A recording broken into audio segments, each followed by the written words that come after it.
Hello everyone, this is Professor Gant. This video is going to serve as the final exam review for our Math 108 college algebra course. I wanted to record this video so that you all have a perspective of how I'm thinking about you should be doing and thinking about these problems in the event that I am not available to go over it with you. So we'll go ahead and get started with this first one. So this is an order of operation problem.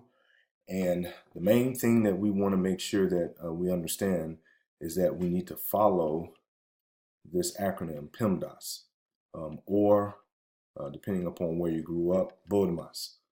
And so we know that PEMDAS is our way of remembering order of operations, where the P is for parenthesis, E is for exponents, M is for multiplication, D is for division, A is for addition, S is for subtraction. If you use the BODMAS model, then B stands for brackets, similar to parentheses. O stands for other things, and other things includes exponents, square roots, matter of fact, any nth root, absolute value signs, and so on and so forth. And then, of course, you have division, multiplication, addition, subtraction. And so this is just a guide to follow. The only exception to this order is that whenever we have a string of multiplication and division together, we do it from left to right. And if we have a string of addition and subtraction together, we do it from left to right. Other than that, we follow the order of either PEMDAS or BODMAS, depending upon what you use. So looking at this problem, we know that 6 squared is 36. Minus, we know 2 raised to the 3 is 8, and that'll be plus 47. Now, if we look in the denominator, we see that we have division, multiplication, multiplication, division. So here what we can do, according to what I said here, is we can do all the multiplication and division from left to right. So we know that 50 divided by 2 is 25. And I'm just going to stop it there, and we'll do the rest of these as we go on to each step here. All right, so we know that 36 minus 8 will give us 28. That'll be plus 47. And then the next up, we know that 25 times 5 is 125.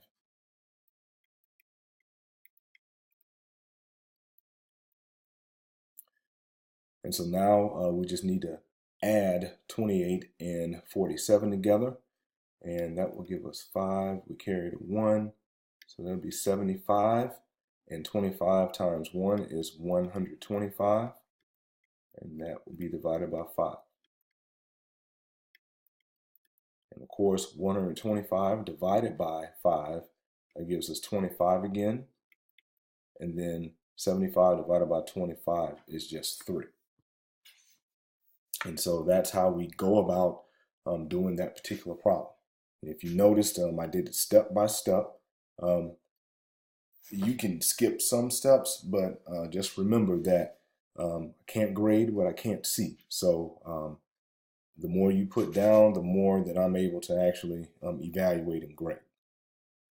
All right, so let's move on to example 2. So example 2 is a similar question, but now we just have everything being in one line and not something being divided by something else. But here we'll start off with taking care of everything that's going to be inside the innermost grouping symbols first. So we know that inside the brackets here, we got 2 cubed plus, we got 20 minus 6 minus 3 squared. I'm just rewriting everything here.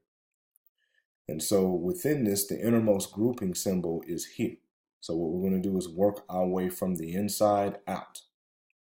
So here, we look at it that way. We know that 20 minus 6 is just 14. Okay. And then on the next line here, now we know 2 cubed is 8 plus 14 minus 3 cubed is 9.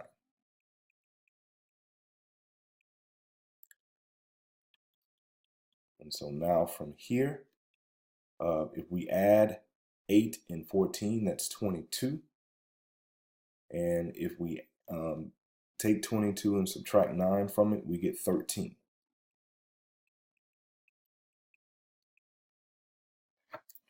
So now we have worked everything that is in the innermost grouping symbols.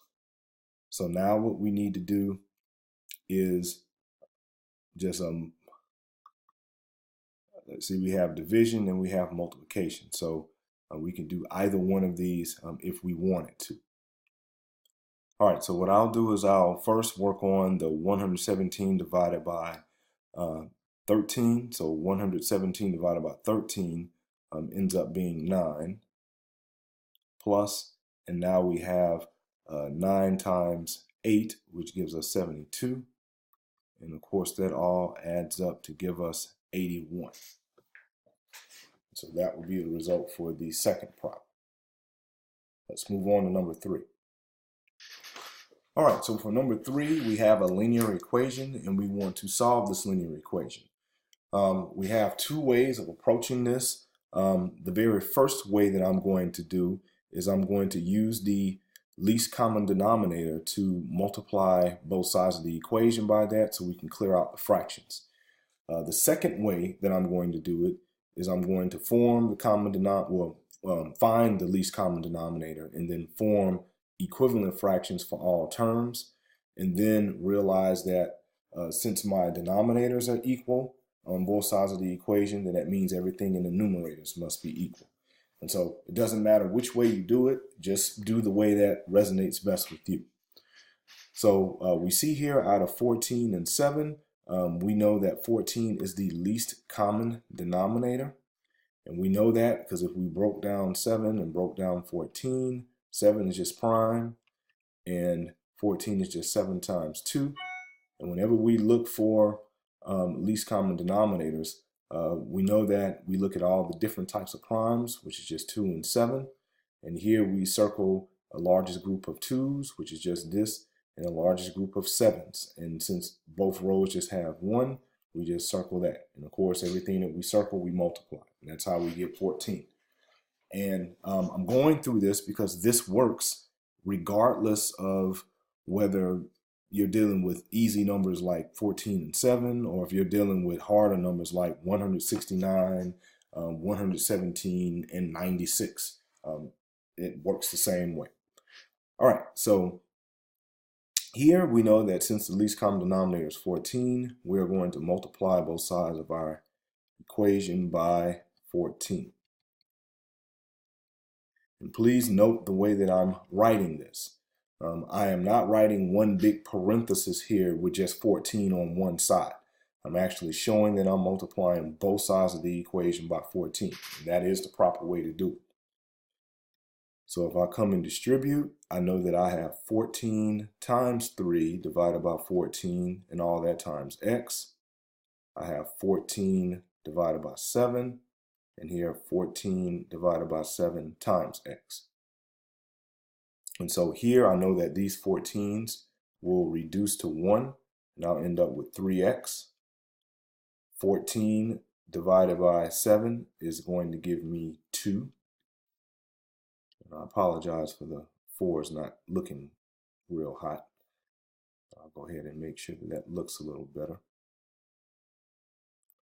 And 14 divided by 7 again is 2. And so now from here, we just solve for x. So to solve for x, we can subtract 2x from both sides. And that cancels the 0. 3x minus 2x is just 1x, or just x, plus 2. And then we subtract both sides by 2. That cancels the 0, and we just have x is equal to negative 2. So our answer ends up being x equals negative 2 in this case. All right, so I'll move this over. So now what we're going to do is actually do the same thing, but I'm going to do it by just forming the equivalent fractions here. So since we know that our LCD is 14, and we already know that this particular fraction already has a 14 in it, All we need to do now is figure out 1/7 is equal to what in terms of 14. So 7 goes into 14 2 times. 2 times 1 is 2. And so similarly, we know here that same kind of thing is going to happen. 7 goes into 14 2 times. 2 times 1 is 2. So if we were to rewrite this equation here, it would be 3/4 x plus 2 over 14 equals 2 over 14x. And of course, we could rewrite that just like this.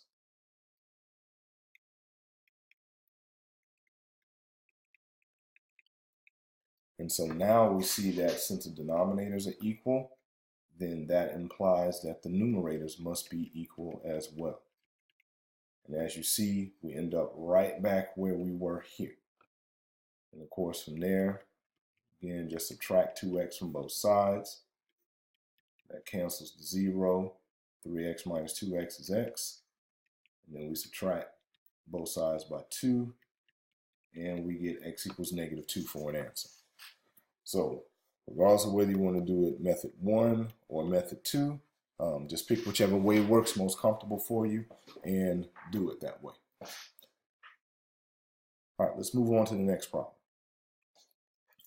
All right, so for this particular problem, we have a formula here, and this is actually the formula of converting temperature degrees in Celsius to those same degrees in Fahrenheit.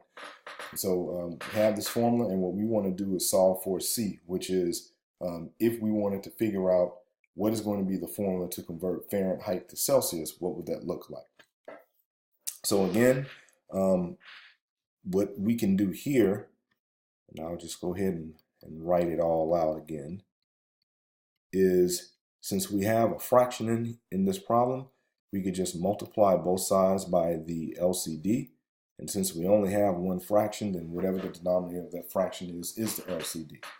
So we multiplied both sides of the equation by 5. And that gives us 5f on the left side.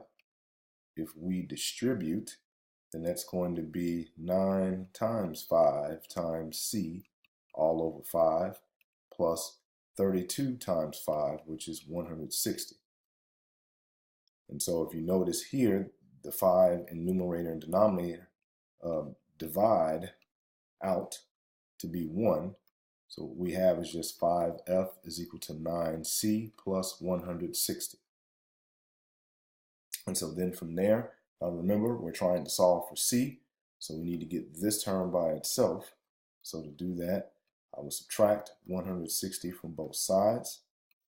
That cancels to 0. I'll have 9c on the right and 5f minus 160 on the left.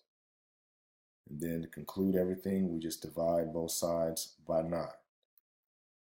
Of course, final answer here would be c is equal to 5f minus 160 divided by 9. And that's one form of the answer. Now, for those of you that do this problem another way, what you may end up having is something like this. You may have 5 over 9, and then you just have f minus 32. This is an acceptable answer as well, and I'll show you why. So if we keep working on our answer here, we'll see that if I factor out the 5, if I factor it back out, it will look like this. Because again, we know 5 times f is 5f, 5 times 32 is 160. And then from here, if we split this up, since this is multiplication inside of here, if we split it up as 5 over 9 times f minus 32, then of course you see it looks exactly the way that does. So if you end up getting this answer or this answer, either one is acceptable.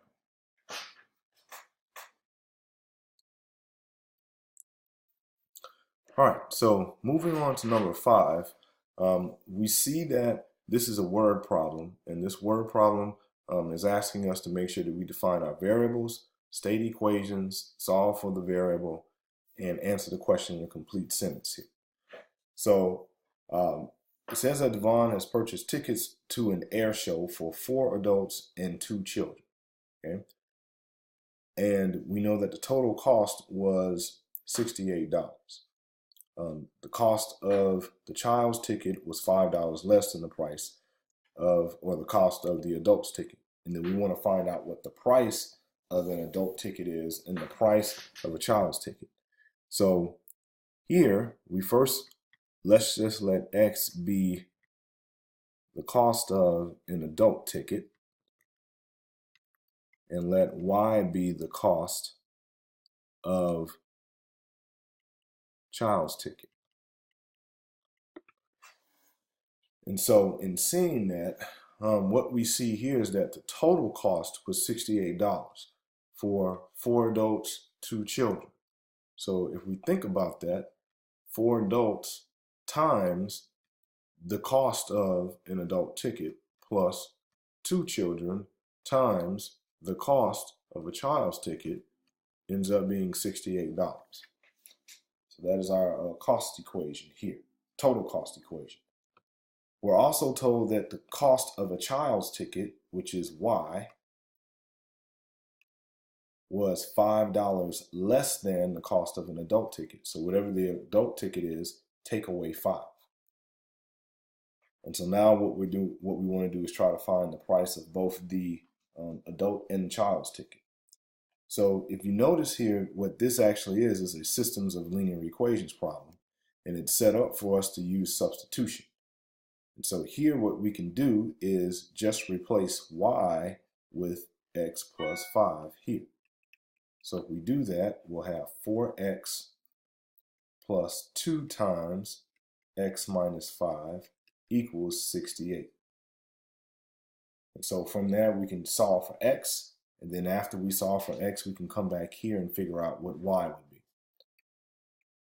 So if we distribute 2 to both terms, it'll be 2X minus 10 equals 68. Combine like terms, 4X plus 2X is 6X. And then we just add 10 to both sides.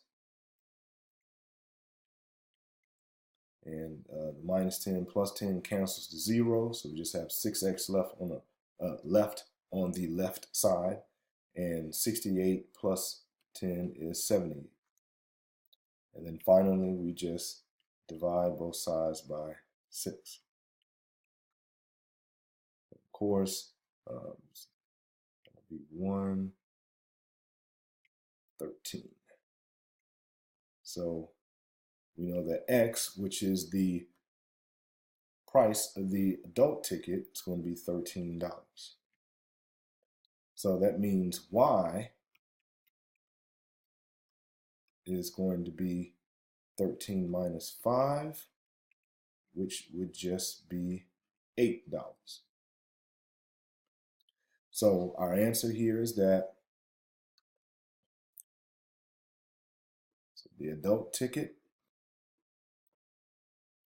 was $13, and the child's ticket was $8.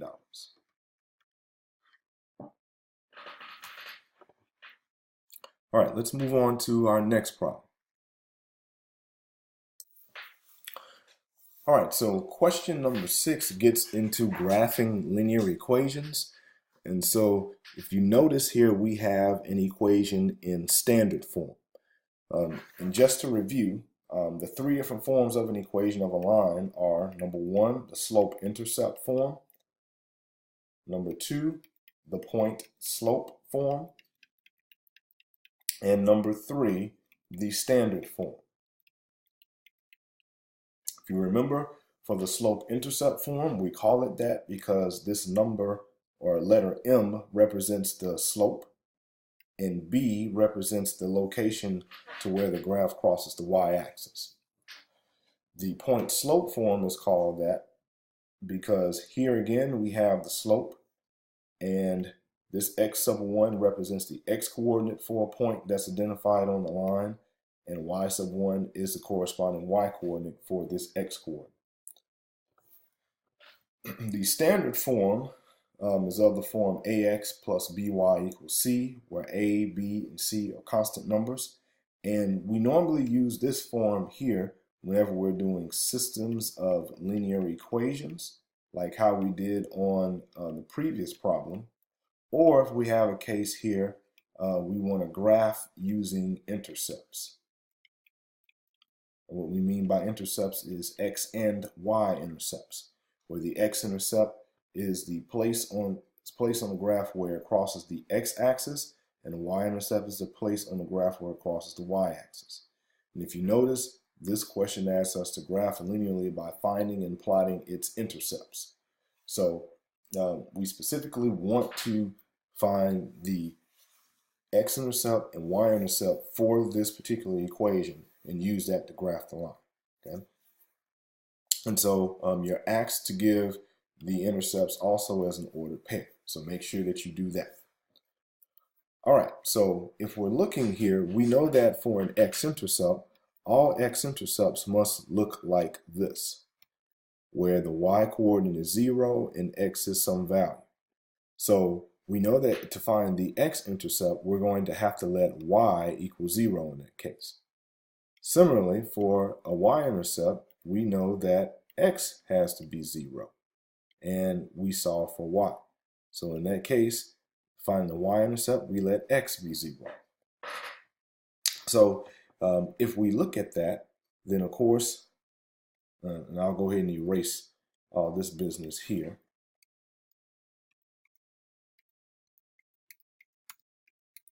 So here, if I let 3x minus 12y equal 12, and let's say I'm trying to find an x-intercept, then of course I know that y is going to be 0, which basically means this is all 0 and this term goes away, because negative 3x minus 0 is just negative 3x.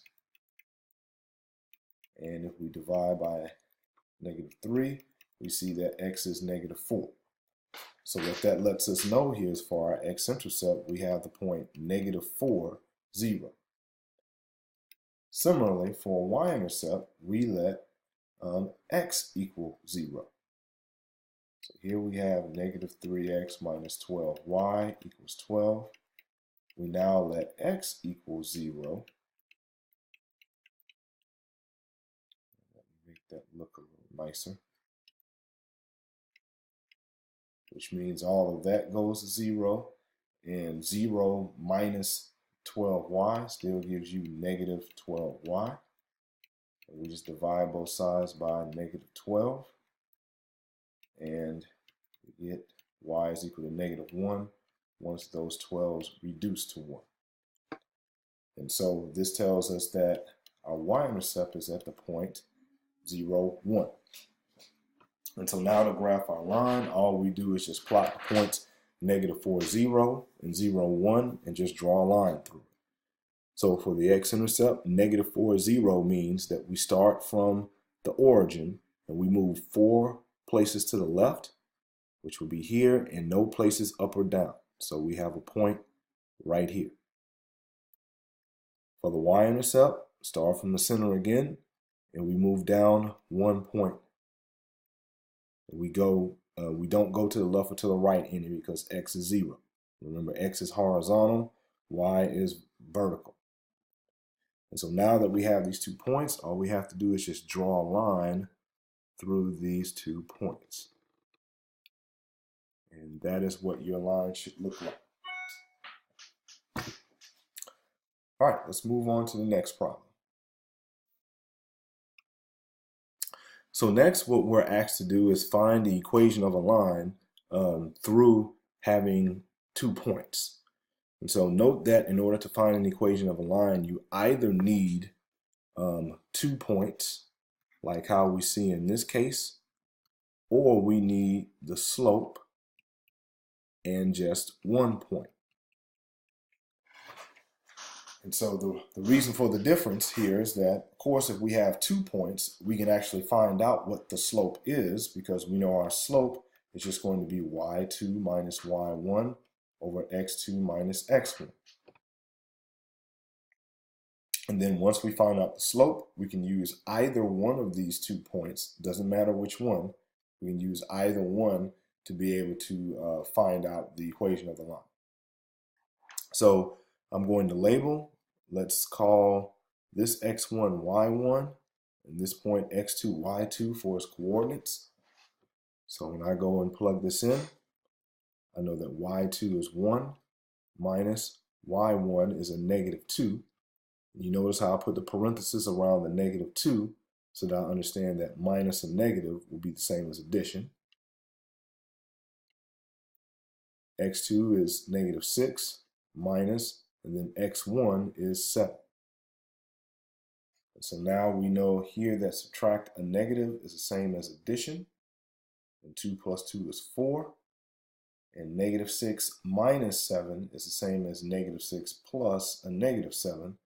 So a negative plus another negative just gets you more negative. So it ends up being 4 over negative 13. And so now we use this information to now figure out what our equation of a line is going to be. Now notice I could either use the point slope form of an equation of a line, or I could use slope intercept form. I'm going to show you how it looks doing both ways. You just need to choose which way works best for you. Okay, so I'm going to split this here. So if we use the point slope form, then we need to choose what point we want to use, and I'm just going to choose this one. So y minus, and the subscript y1 tells me I need to actually plug in a number for that value. If you notice, this y and that x do not have any subscripts on it, so what that's communicating to you is don't plug anything in for that when using this to find the equation of a line. So our y1 here is negative 2. Our slope is negative 4 over 13. And our x sub 1 is 7. And so then from there, we know that it's just y plus 2 equals negative 4 over 13, x minus 7. And so from here, for those of you that are okay with dealing with fractions, you can just go ahead and subtract 2 from both sides and distribute the fraction. For those that do not like to deal with the fractions, what we can do at this point is multiply both sides of our equation by 13. And by doing that, this will get rid of the fraction forms. So here we distribute, so that'll be 13y plus 26. And over here, since all of this that you see here, you got multiplication here, multiplication there, what I could really do is just group these two together and multiply them first. And if I did that, then 13 over 1 times negative 4 over 13, we know that those 13s will reduce to 1, and I just end up with a negative 4. And that'll be times, in parentheses, x minus 7. So continuing on, 13y plus 26, distribute, negative 4x plus 28. And at this point, we're just trying to solve for y. So to do that, we need to subtract 26 from both sides. That cancels to 0, and we just have 13y left. This will be a negative 4x plus 2, since 28 minus 26 is 2. And then after that, we just divide both sides by 13. And finally, we know that these 13s reduce to 1. 1 times y is y. And if we split this up into 2 separate fractions, We end up getting negative 4/13 x plus 2/13 as our answer. And so this is if we do it using the point slope way. Now, realize that at this point, if I would have went ahead and just distributed this negative 4/13 and subtracted 2 from both sides and actually dealt with the fraction, I would not have had to go through all of this business here. But for those that feel uncomfortable with fractions, the price that we have to pay for that is we have more steps to do.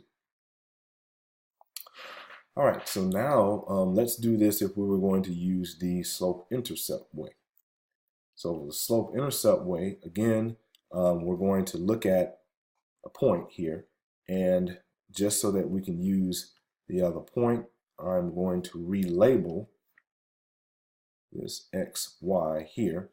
And in this instance, since we don't have the subscripts on anything, we have to plug in a value for x and y here.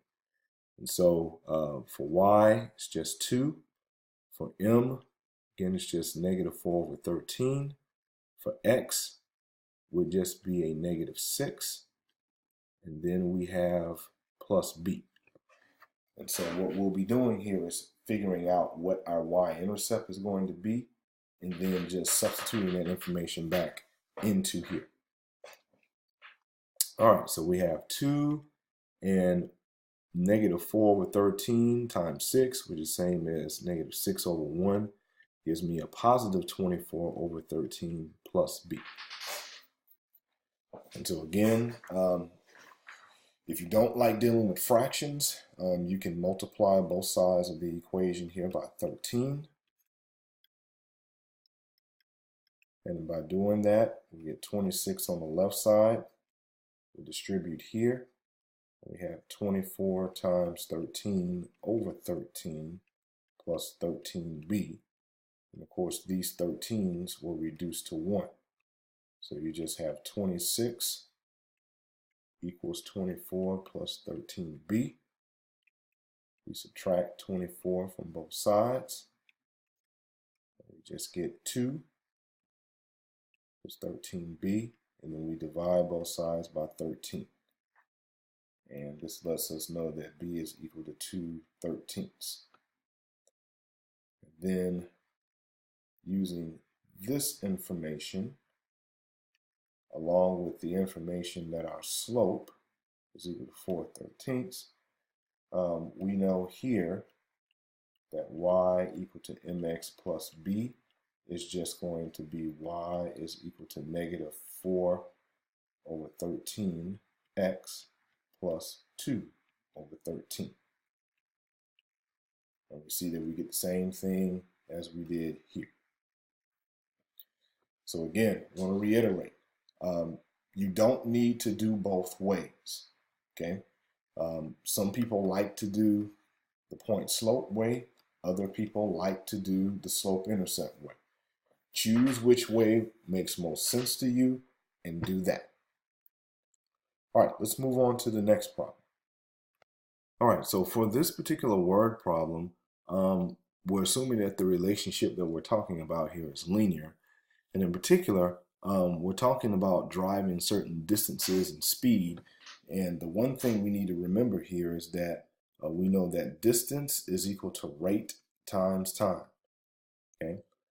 And so using this particular formula here, this is asking us how long would it take, which means in this case, we're trying to figure out what time t is. We're told that we drive 350 kilometers, and that's a distance. So we know that our distance is 350 kilometers, and our average rate of speed, that's going to be our rate, is going to be 70 kilometers per hour, okay? So sticking this into this formula, we see that we have 350 for distance, we have 70 for the rate, and of course t is what we're looking for, okay? So 70 times the time t is just going to be 70t. So we'll go ahead and erase all of that. And so now we just need to solve for t. So of course, if we divide both sides by 70, we'll see that 350 divided by 70 is just 5. And of course, these 70s reduce to 1. And so the time would actually be 5 hours that it would take.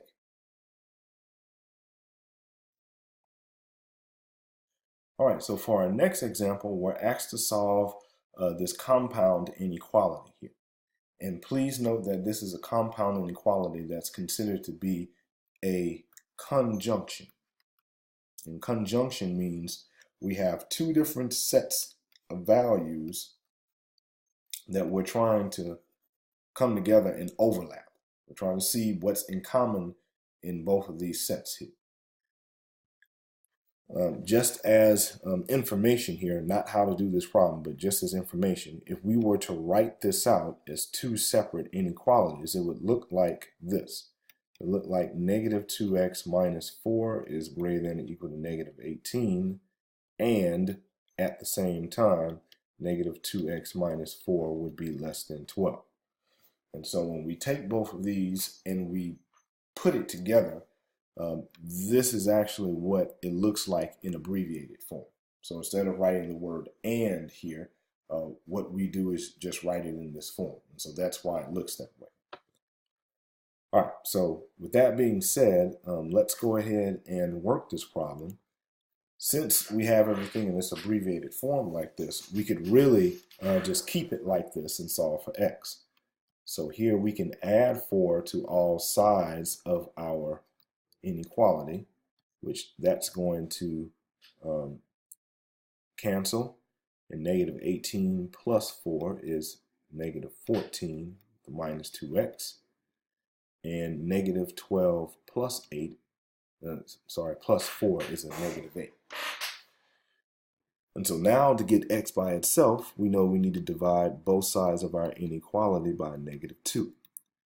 And please note that whenever we multiply or divide all sides of an inequality by a negative number, we have to flip the signs. Or the proper way to say that is change the sense of the signs. So to do that, we know that these signs now have to look this way. Instead of less than or equal to and less than, now it's greater than or equal to and greater than. And of course, negative 14 divided by negative 2 is a positive 7. The negative 2 and the negative 2 here reduce to 1 and just have x. And negative 8 divided by negative 2 is a positive 4. And so we see what this answer is, but this looks backwards from how we read. We normally read from left to right, and what this is doing is actually showing you this as if you were reading from right to left. So if we turn this around, this actually looks like this.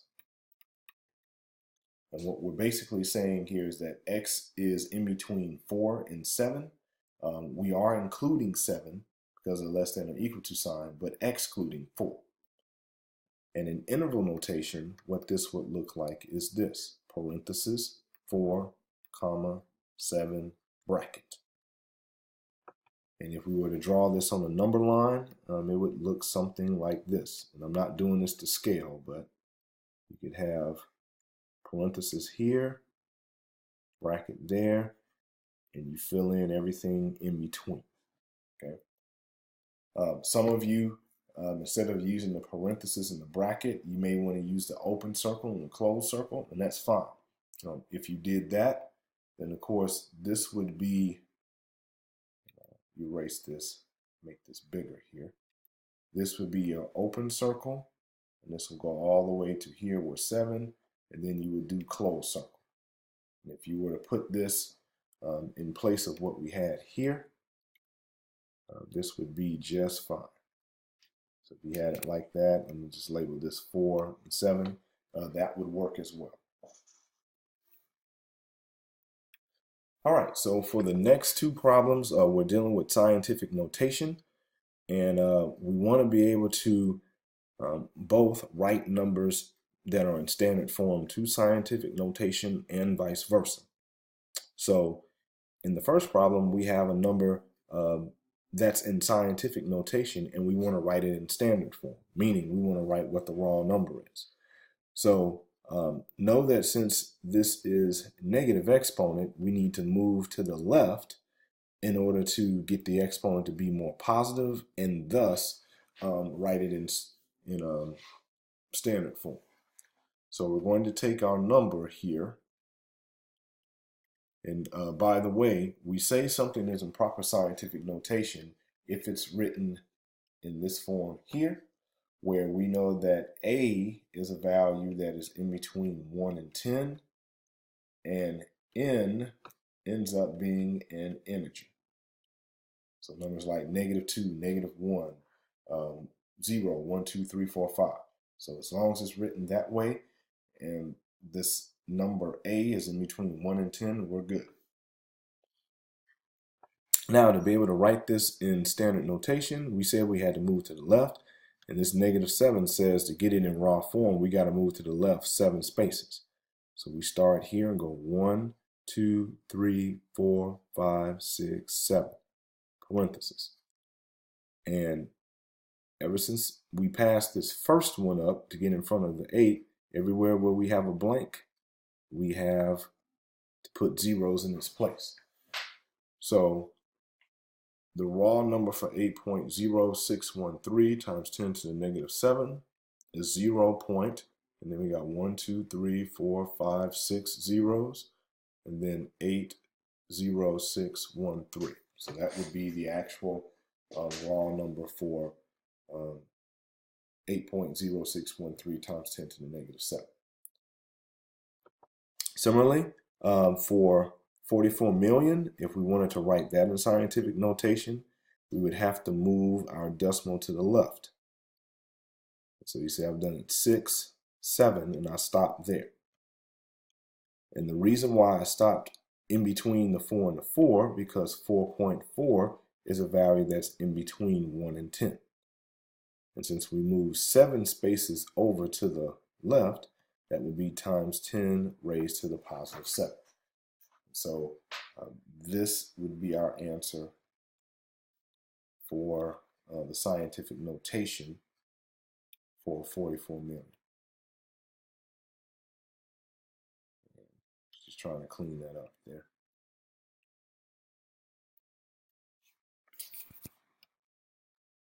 All right.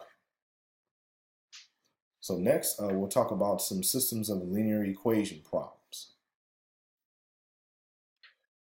All right, so for our system of linear equation problems, note that what we are trying to do is trying to figure out where these two lines intersect.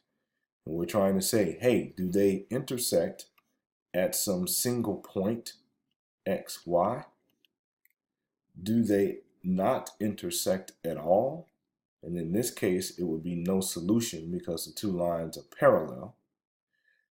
Or do they intersect each other everywhere because the two lines, even though they look different, are indeed the same line? And in that case, we would say that this is infinitely many solutions. So to test that, of course, we have to decide whether we want to do substitution or elimination method. For this particular problem, I am going to do it by elimination method because just in seeing how it's set up, it seems like it'll be easier to do it by elimination versus substitution. But if you want to do substitution, you can do it that way. All right, so here, when I consider this, note that here I need to find a variable to eliminate. I only have two, x and y. Since this has a plus and that has a minus, then I'm already thinking that, hey, I want to eliminate the y variable because it's kind of already set up to do that. Now, in order for me to add these two equations together and eliminate this 5y minus 4y, I would have to have these two numbers be the same. Now, I know that 4 times 5 is 20, and I know that -4 times 5 is -20. So if I could have a 20 here and a 20 there, then when I add these, it would go to 0. So I know what I need to do now. It's just now a matter of legally doing it. So I know I need to make this particular term a positive 20y, this term a negative 20y. So what this means is that I need to multiply my top equation by 4 on both sides. And the bottom equation needs to be multiplied by 5 on both sides.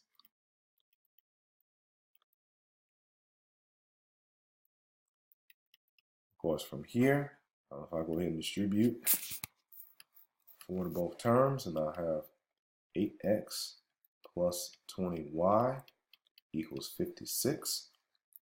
And for the bottom equation, I'll have positive 15x minus 20y, and 5 times a negative 4.3, that should be 21, or negative 21.5. And so now, if I add both of these equations together, then I'll have 8x plus 15x will give me 23x. The 20y minus 20y cancels, and then 56 minus 21.5 will give me 34.5. Now I just divide both sides by 23 in order to get x. And I see that when I do that, I end up getting 1.5. So from there, we can go back to one of the two original equations, which was either 2x plus 5y equals 14, 3x minus 4y equals negative 4.3. We can do either one of these and plug in the 1.5 in for x. I am going to choose the first one to do that in. So coming here, I know this is 2 times 1.5 plus 5y equals 14. 2 times 1.5 is just 3. I subtract 3 from both sides. That cancels the 3 and negative 3. I get 5y is equal to 11. And then I just divide both sides by 5. That reduces to 1. I have y is 11 over 5. Or in mixed number form, that would be 2 and 1/5. And of course, 1/5 is like 0.2 in decimal, so this would be 2.2 if I had it in decimal form. And so because of this, your answer is a single point where they cross, and that point is going to be at 1.5 for the x coordinate and 2.2 for the y coordinate. All right, and so for our next problem, we see that this problem is set up for us to do substitution, mainly because we see that x is being written in terms of y here. So we could literally take this particular expression here and just substitute it in for x. So that's exactly what we're going to do here. So let's say 5 times, and in parentheses, 5y minus 16, close parenthesis, minus 6y equals negative 23. And so we distribute our 5 to both terms. That'll be 25y minus 80, because 5 times 16 is 80, minus 6y equals negative 23. And then 25y minus 6y gives us 19y minus 80 equals negative 23. And then we just add 80 to both sides there. 80 and minus 80 cancel. We just have 19y. And of course, if we take negative 23 plus 80, or put another way, 80 minus 23, we are going to get a positive 57. That's an answer. And so now we just divide both sides by 19 and see that y is just equal to 3. So now we know that y is equal to 3. We can now come up here and we recall that x is equal to 5y minus 16.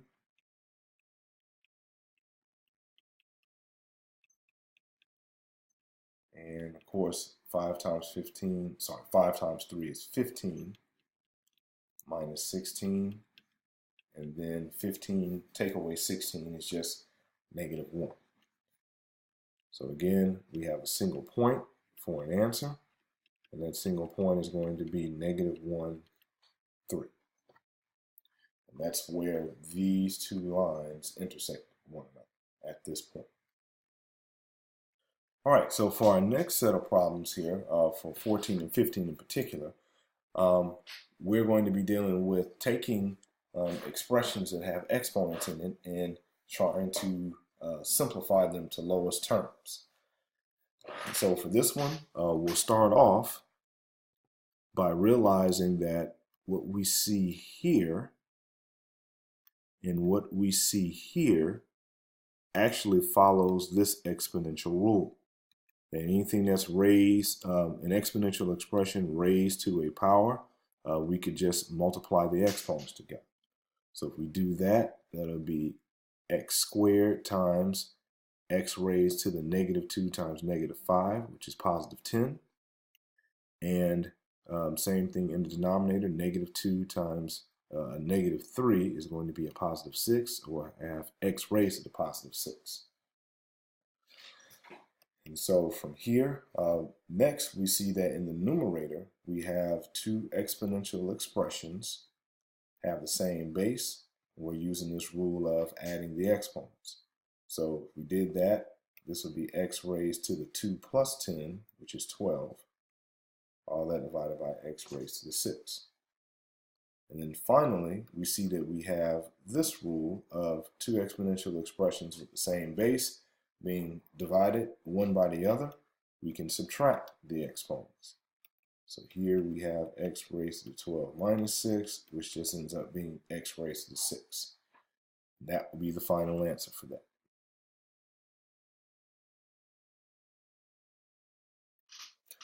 All right, so for our next problem, notice that we're multiplying everything here. So to try to make this a bit easier or a bit more appealing to the eye, going to multiply numbers with numbers, all factors with x together, and all factors with y together. So if we do that, that's going to say I have a negative 5 times a positive 2 times x raised to the 6 times x raised to the negative 1 times y raised to the negative 7 times y. And I want to remind you, if you didn't read this in the instructions, but I want to remind you that all of our variables, whether we're talking about x or y, are assumed to be positive real numbers, which means that we're assuming that these are greater than 0. So just want to keep that in mind. Now, negative 5 times positive 2 is a negative 10. We know that from the rules that we saw earlier, when we have this situation here, we can add the exponents. And same deal here, y is same as y raised to the 1. We can add the exponents.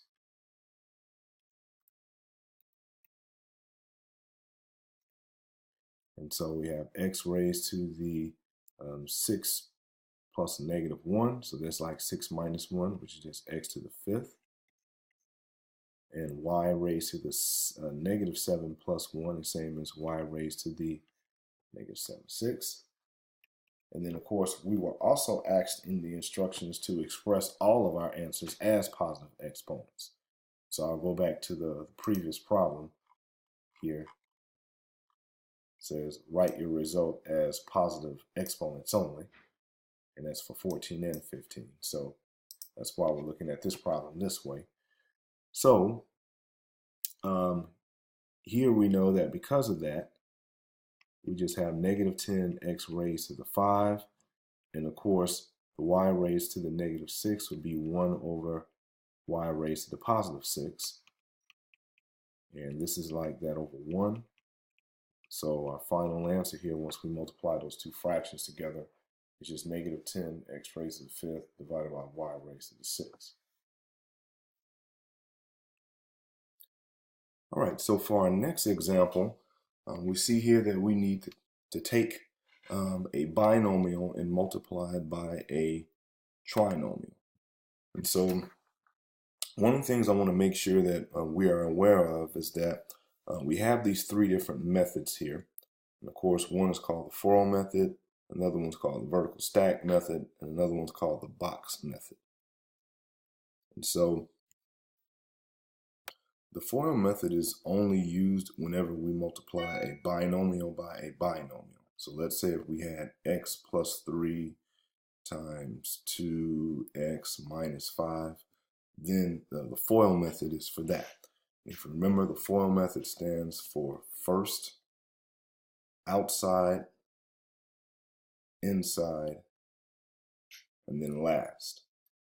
Meaning multiply the first two terms together, then the outside two terms, then the inside two terms, and then the last two terms. And then we combine like terms there.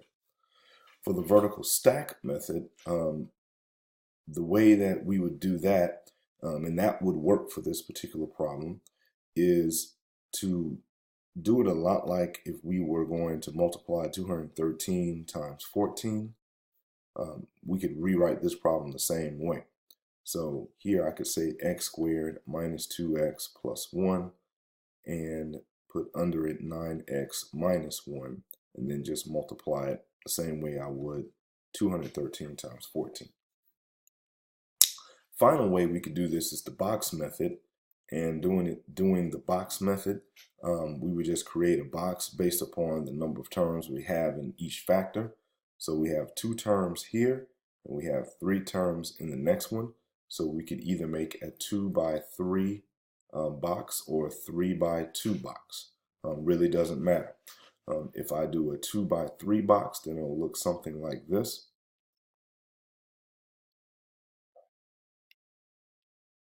We'll have situation here, and I would have 9x here minus 1 there, x squared minus 2x plus 1.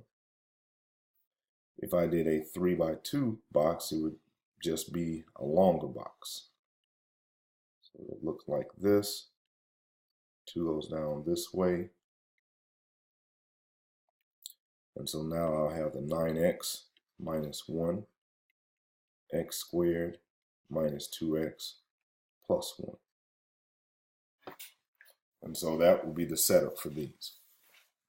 Now, the way that I'm going to do this, I'm going to do it all 3 ways. So based upon what way you want to do it will depend upon which one of these ways you'll pay attention to. So I'm going to get rid of this for right now. And I'm going to move this over.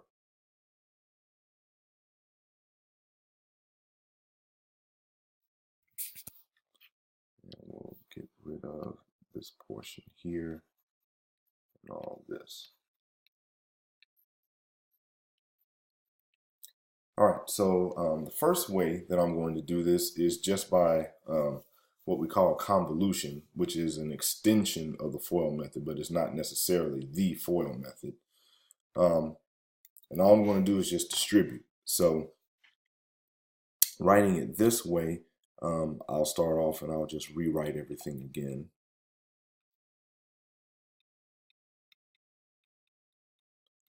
And here what I'm going to do first is distribute 9x to all 3 terms. So if I do that, then I have 9x times x squared. It will give me 9x cubed. 9x times a negative 2x will give me negative 18x squared. And 9x times positive 1 is just plus 9x. Next, I'll go ahead and do the same thing, but I'll do it with the -1. Distribute that to all 3 terms. So if I do that, then I know -1 times x squared is a -1x squared. And just for convenience, I'm just going to put it under the same, I'm going to put it under the -18x squared because they're like terms. And then -1 times -2x is a positive 2x. And then -1 times a positive 1 is a -1. And then from here, I add by combining all like terms. And since I already have everything sort of lined up, it makes it easy. So here I just have -1, 9x plus 2x is plus 11x. -18x minus 1x is minus 19x squared. And then, of course, 9x cubed is all by itself. So that will be our final answer.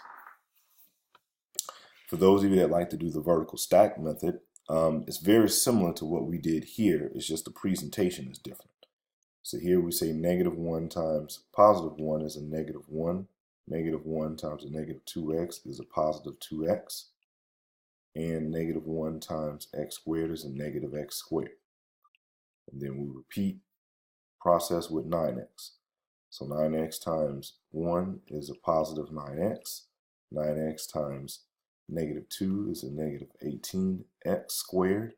And 9x times x squared is 9x cubed. And then we add. So -1 plus 11x minus 19x squared and 9x cubed. And notice here that the minus x squared that I have here does have an understood 1 there. So that's how we get -19, for those of you that are wondering.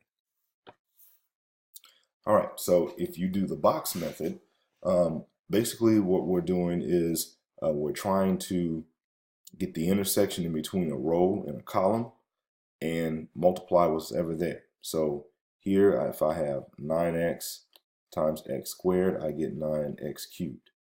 9x times -2x, I'll get -18x. And then 9x times a positive 1 gives me positive 9x. And I repeat the same process for bottom row, which will give me minus x squared, positive 2x, and -1.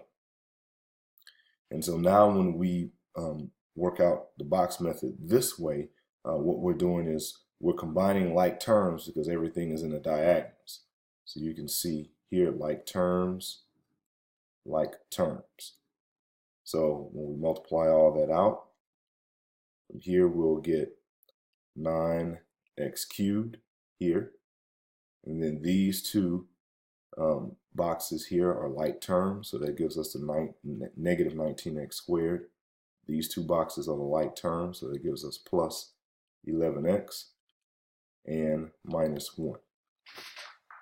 And of course, if you want to do the box method where you have it standing up tall, it's the same thing. So we have 9x cubed here, -18x here, positive 9x, and then multiplying all of these by -1, just change the sign for each of them. And then just like how we had before, like terms in the diagonals. And so from there you'll have -9x cubed, -19x, plus 11x, and then -1. So you can see, regardless of how you do it, you still end up with the same thing. So it's all about presentation and what your mind can best receive. All right, let's move on to number 17. All right, so for number 17, we're asked to take this trinomial expression and factor it out completely. And so whenever we are factoring, one of the first things we need to make sure that we do every time we try to factor something, very first thing is let's find what the greatest common factor is amongst all terms. If we don't have any greatest common factors amongst all terms, then that's when we use our factoring techniques like factor by grouping, or trial and error method, or divide and squeeze. So if we look here, we'll see that each of these terms, first of all, have at least a x raised to the 5 in it. And we know that because x raised to the 7 is just x raised to the 5 times x raised to the 2. X raised to the 6 is x raised to the 5 times x. And of course, x raised to the 5th is just itself. So we know that a common factor amongst all terms is x to the 5th.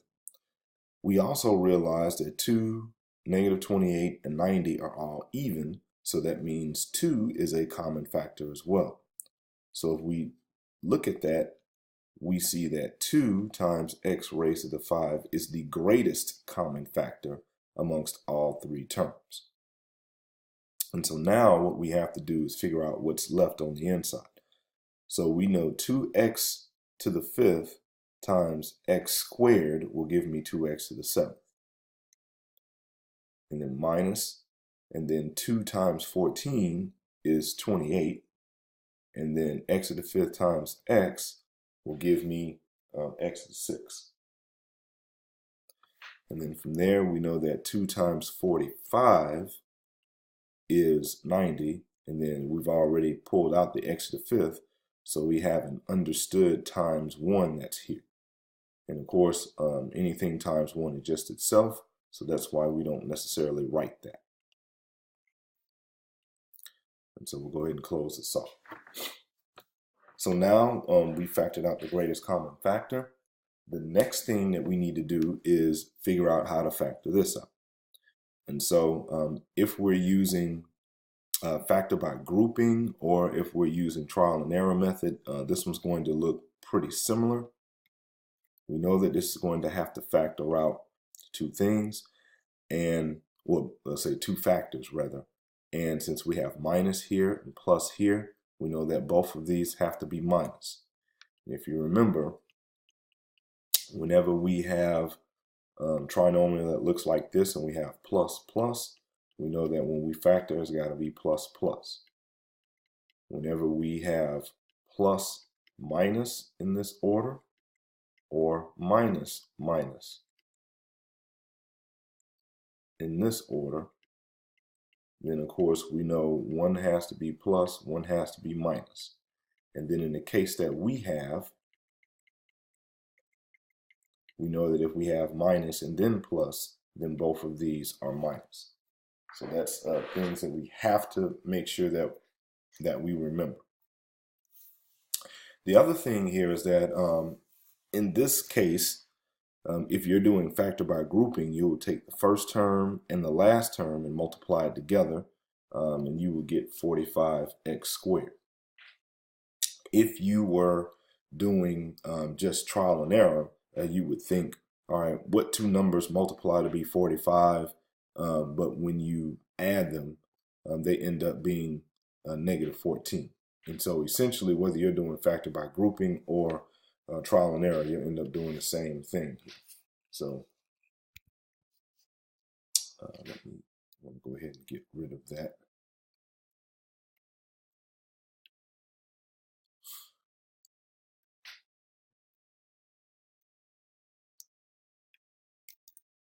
All right, so here we know that if we do all the factors of 45, that's just 1 and 45, and 5 and 9. And we also have, 3 and 15 as well. Go ahead and got those. 3 and 15, and then 5 and 9. And of course, for this, 5 and 9 would work, because if I made both 5 and 9 negative, then -5 times -9 is a positive 45. But we also know that if we add up -5 and -9, we get -14. So here, if we were doing a trial and error method, this would be an x and an x. This would be a 5, that would be a 9. if we were doing factor by grouping, how this would end up looking is as follows. And I'm just going to deal with the x squared minus 14x plus 45 part. Okay. And let me erase all of this. So here what we would say is, since we know that -5 and -9 work, then of course we put x's on both of these, because if we multiply both of these together, it would give us a positive 45x squared. So what we would do is end up rewriting -14 as -5x minus 9x plus 45. And then from there, we're going to group. So I'm going to write plus -9x plus 45, and then group. And notice that I have a plus sign in between here. Please make sure that you don't forget about the addition sign that's in between these two. Because if you don't write it, then what you're actually doing is changing the problem to multiplication. And sometimes that can mess you up. So you want to make sure that you have that addition sign in the middle of these two groups of terms here. So for here we have greatest common factor of x being factored out the first two terms, and we have a greatest common factor of -9 being factored out the second two terms. And of course, if you're unsure, then you can always go and take what you factored out and multiply it back in to see what you get. And when you do this correctly, you should have same thing inside the parentheses, which now means that x minus 5 is your greatest common factor amongst the two terms that you have. So if you factor that out, then you'll have x plus a -9 here, which is the same as x minus 9. So you can see whether you do it mostly in your head by trial and error method, or if you do factor by grouping, you see that you end up getting the same thing. And so now this would be our final answer here. And the only thing that we would have to do if we were doing this the factor by grouping way is, of course, to put the 2x raised to the 5th with all of this. So I'll go ahead and fill that in now.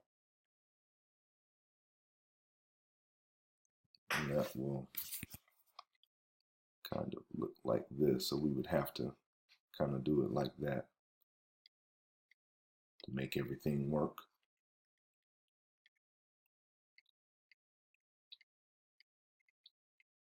Okay.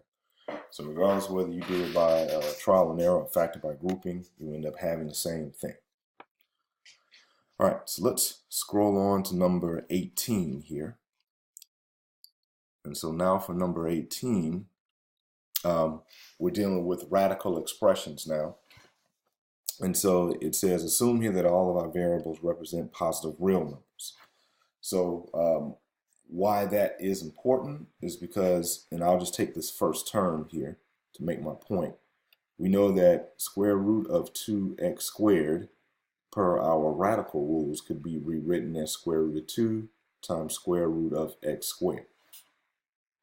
And one of the things that we need to remember is that anytime we take square root of x squared, the official answer for that is absolute value of x, okay?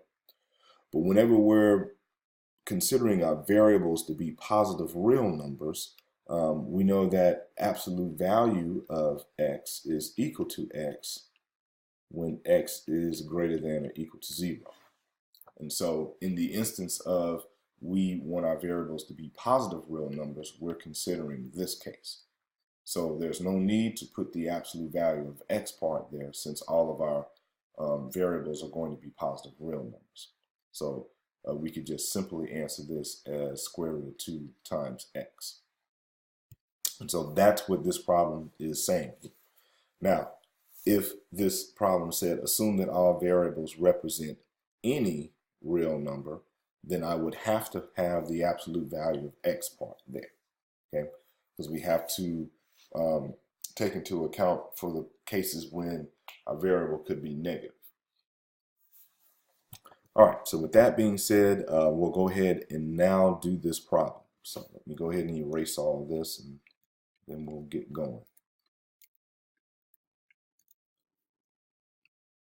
All right, so we want to add and subtract as needed for these terms. And so the first thing that we need to do is figure out what it is that we're actually working with.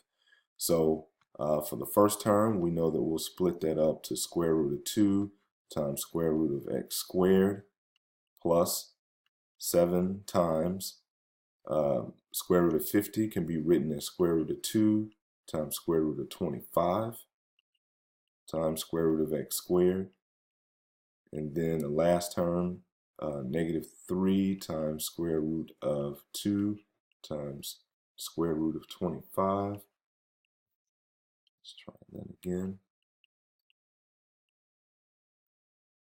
Times square root of x squared.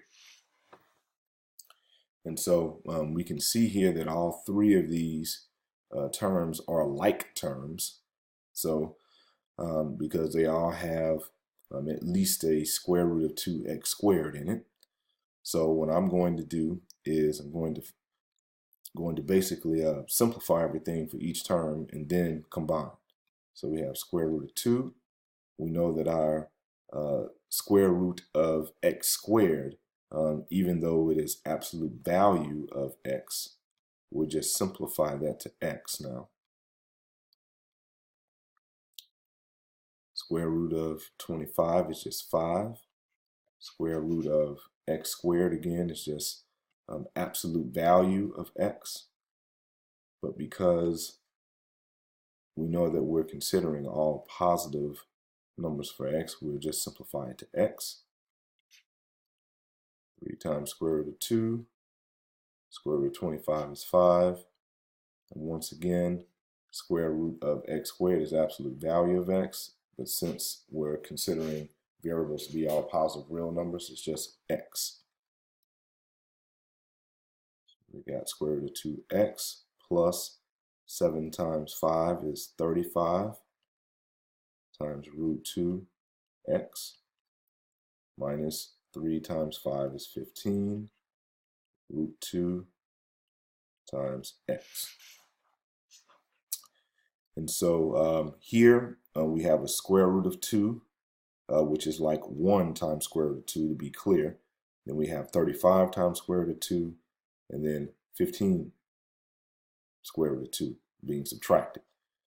So if we look at this way, we have 1 times square root of 2 plus 35 square root of 2, which gives us 36 times square root of 2x minus 15 times square root of 2x. And then the 36 minus 15 will end up giving us 21, and that square root of 2x. And so here we could do this because just if you need to see this middle step, we know that we have square root of 2 times x in common.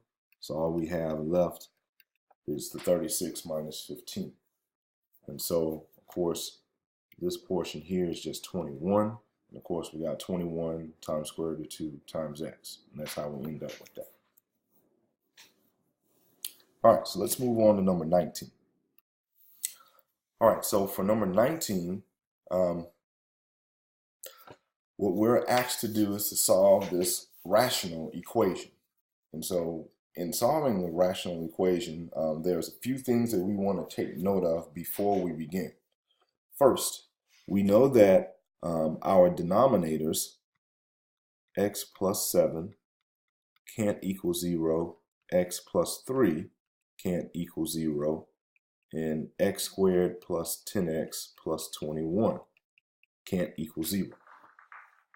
And so this tells us here, if we subtract 7 from both sides of this first equation, that x can't be negative 7. Do the same thing for the x plus 3. X can't be negative 3. And of course here, if we were to actually factor x squared plus 10x plus 21, we'll find out that coincidentally, that just factors to x plus 7 times x plus 3. So we've already sort of taken care of what we know x can't be in these two.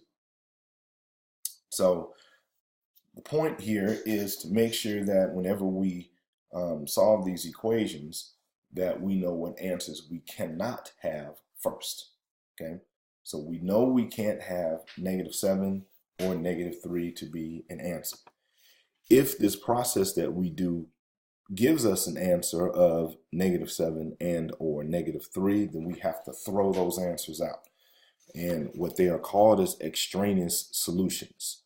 I like to call them extraneous, just to remember how to spell this.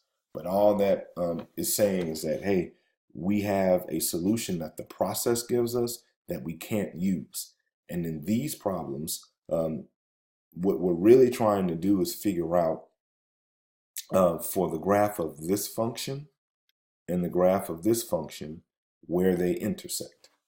And if the only places where they intersect are these places where we know that we can't have x equal these numbers here, then what it is saying is that these two functions only have in common in them what's called a vertical asymptote, meaning it's basically a discontinuity in the function where that acts like a wall and the function either tries to climb above it or dig beneath it.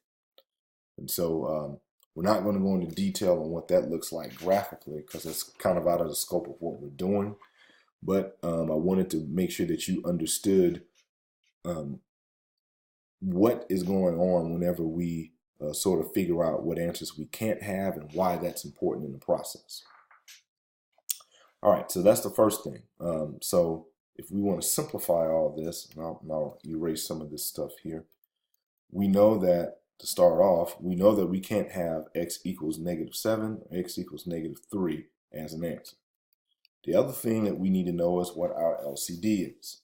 And of course, it's pretty simple in this case because for our denominators here, our LCD is just going to be x plus 7 times x plus 3.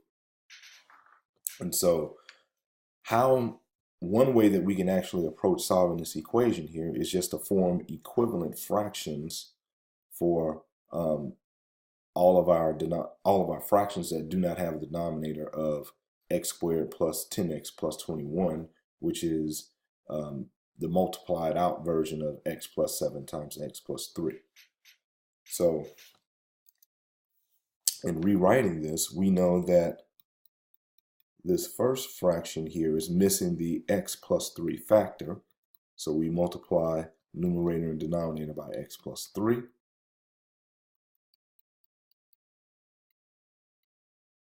The second fraction is missing the x plus 7 factor. I'm just do it in parentheses like this for clarity. And then the fraction on the right does have everything, so there's no need to change that. So now once we're here, if we multiply everything together, we'll have x plus 3 times 1, which is just x plus 3, plus we'll have 2 times, in parentheses, x plus 7, and all of that will be over x plus 3 times x plus 7.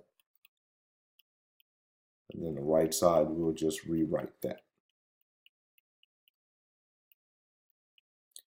So now, in looking at this, we see that for this equation now, what this is set up to be is a proportion, because we have two fractions that are equal to one another.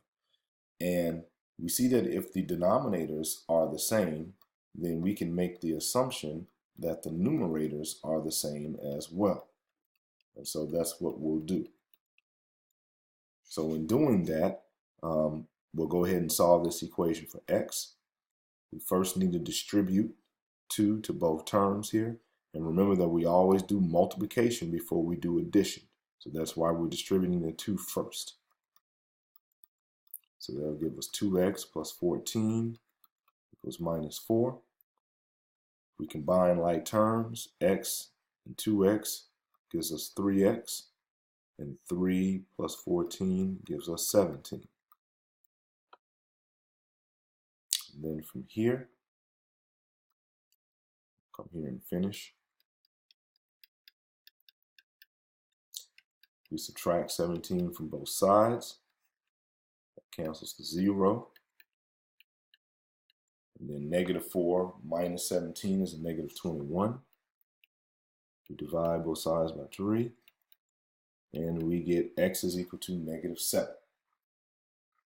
And so what this equation is, equation is saying here is that the only two places where this function and this function intersect each other on the graph is here.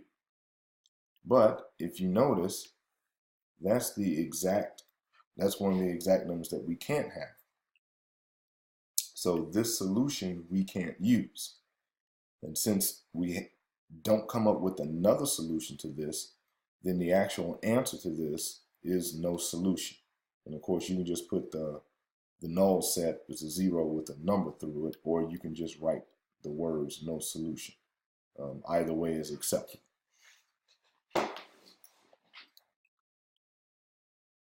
Okay, so I'm going to work number 19 again, and I'm going to do it another way by using the LCD to clear out our fractions versus doing it by making equivalent fractions and then assuming that the numerators are equal if the denominators are equal. If you liked the last way, then you can just skip what I'm doing now. If you prefer to use the LCD to clear out fractions, then this is the example of this problem that you need to look at. So just like how we said before, we know that x cannot be equal to negative 7 or negative 3 because we know that if we plug in those values into the denominator, that's going to make the denominator 0. And we cannot divide anything by 0. We also know that this x squared plus 10x plus 21 factored out to be x plus 7 times x plus 3. So here, we also remember that our LCD was x plus 7 times x plus 3. And so what we want to do now is multiply both sides of our equation by the LCD. So when we write this out, it'll look something like this. And let me make that a little bit neater here.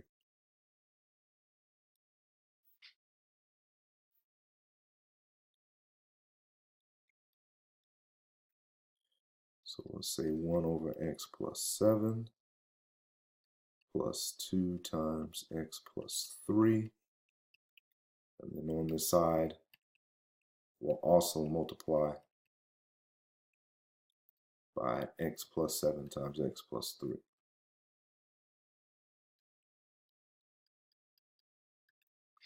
All right, so doing it this way, we will take our factors here, our LCD, and multiply it times both terms. And so I'm going to purposely write this the long way so that you can see what's happening here.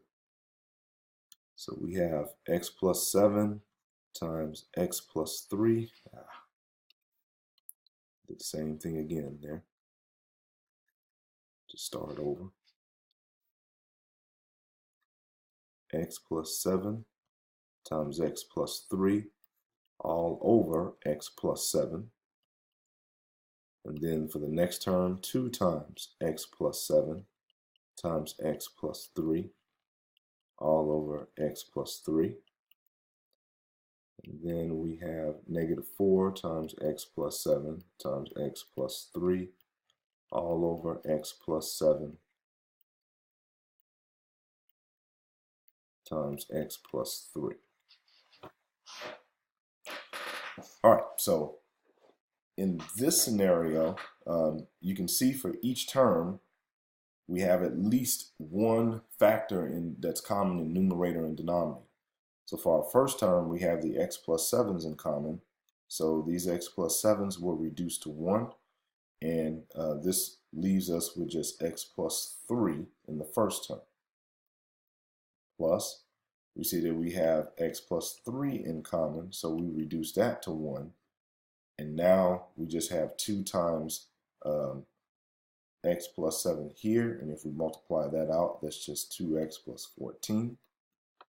And then we see that we have the x plus 3's in common, so that reduces to 1, and the x plus 7's in common, and that reduces to 1, and all we're left with is negative 4. And if you notice, this is the same equation that we got whenever we did it the other way, and we assumed that the numerators were equal on both sides of the equation. And so then from here, it's pretty much the same thing. X plus 2x is 3x. 3 plus 14 is 17. And from here, subtract 17 from both sides. And divide both sides by 3. And we get negative 7 for an answer. And again, we know that since negative 7 can't be an answer, we cannot include the solution, so the answer is just no solution.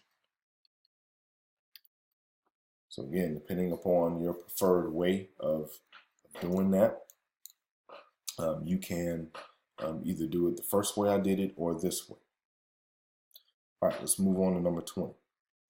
All right, so for number 20, this one's very similar to question number 19.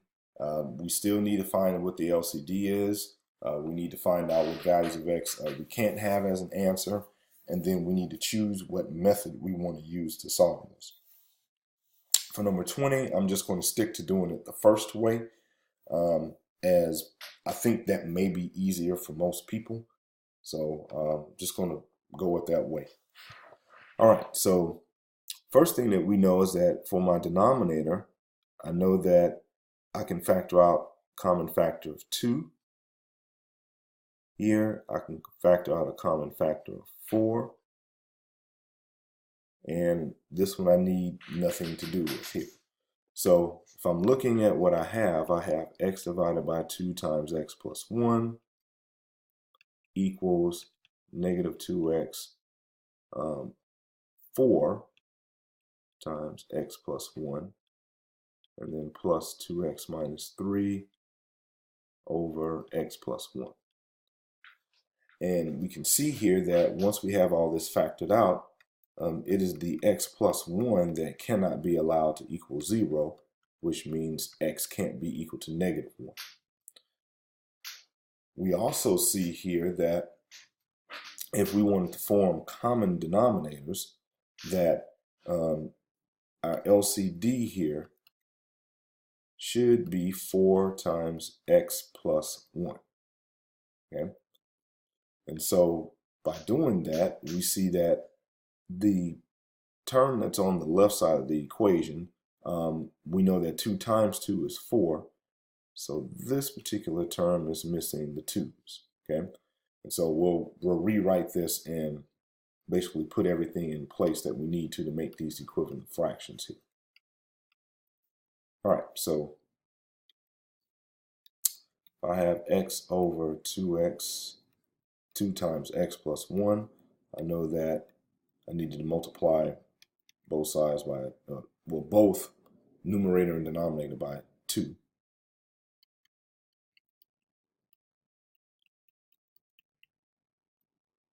For the next term, since I have everything, there's nothing I need to do there. And for the last term, we're missing a 4 in the denominator, so we multiply numerator and denominator by 4. Once we do that, then we have 4 times x plus 1 on the left is equal to 2x. And on the right, we're also going to have 4 times x plus 1, but now that's going to be a negative 2x plus, and note that this 4 here will be distributed to both terms, so that'll be an 8x minus 12. And then, of course, since the denominators are the same in this proportion, then we can assume that the numerators have to be equal to each other as well. And if we combine like terms, negative 2x plus 8x is 6x. We subtract 6x from both sides. That cancels to 0. Have negative 12, negative 4x. And then we divide by negative 4 to get x by itself. And of course, those negative 4's reduce to 1. Negative divided by negative is positive. And 12 divided by 4 is 3. And if you see, the only answer that we could not have is negative 1. And since that doesn't match x equals 3, then we know this is the valid answer. All right, so question number 21 involves doing what we call rationalizing denominators. And in this course, you're probably looking at this, and this is material that you studied in between our last class session and now. So this is part of the new material that we have. So I wanted to make sure that I put some of these on here as well, and I went through them thoroughly for you. So let me first explain what rationalizing a denominator is about, to remind you of that, so that you can kind of see the context of this problem. So let's say I had some number like 2 divided by square root of 3, and I wanted to figure out what that was. Okay. Now, whenever we do division, if we take, let's say, 5 and we divide it by 2, then what we're saying is we're trying to figure out how many groups of 2 we actually have in 5. Okay. If we were using something simple like 6 divided by 3, again, we're saying how many groups of 3 do we have in 6? And so the assumption here is that whenever we divide, the number that is the divisor, we know exactly how much it is. And mathematically speaking, whenever we know how much something is exactly, then what we're saying is we can form that into a fraction. Thus, that is what your rational numbers are all about. Numbers to where we can figure out exactly of how much it is. Okay. For irrational numbers, we know that irrational numbers are numbers that we cannot form as a fraction. And because of that, the issue is we don't know exactly how much, let's say, a number like square root of 3 actually is. We don't know that. Okay. We have a nice decimal approximation for that. If you type this number into your calculator, it may give you up to 10 to 11 decimal place accuracy, but we do not know exactly what a number like square root of 3 is, which is irrational. So what we do to make everything look in the implied spirit of what division is supposed to be, we want to force the number in the denominator or our divisor to be something that's rational. And in this case, how we can do that is if I wanted to multiply the numerator and denominator by square root of 3, that would work, because in this case, square root with an understood index of 2 here is saying that I need 2 of the same factor under the radical to be able to get 1 outside the radical. And of course, on top, we would just do 2 times square root of 3, but square root of 3 times square root of 3 is actually square root of 9, and we know that square root of 9 is just 3. And 3 is a number that can be written as a fraction. And so thus we know how much it actually is. Now, let's say if I had 2 divided by cube root of 5. That's also an irrational number. In this case, to be able to rationalize the denominator, now what I would have to do is multiply the numerator and denominator by cube root of 5 squared. Okay?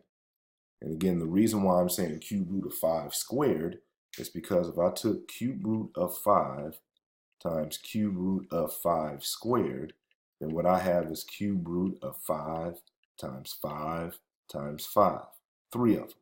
Okay? And of course, I need 3 of the same factors being multiplied times itself under the radical according to my index to be able to get 1 out. Okay? Or another way you can think of this is that if I multiply everything together, I'll have cube root of 125. And what number do I multiply times itself 3 times to get 125? I get 5. So here I know that my denominator would be 5, and my numerator would just be 2 times cube root of 25.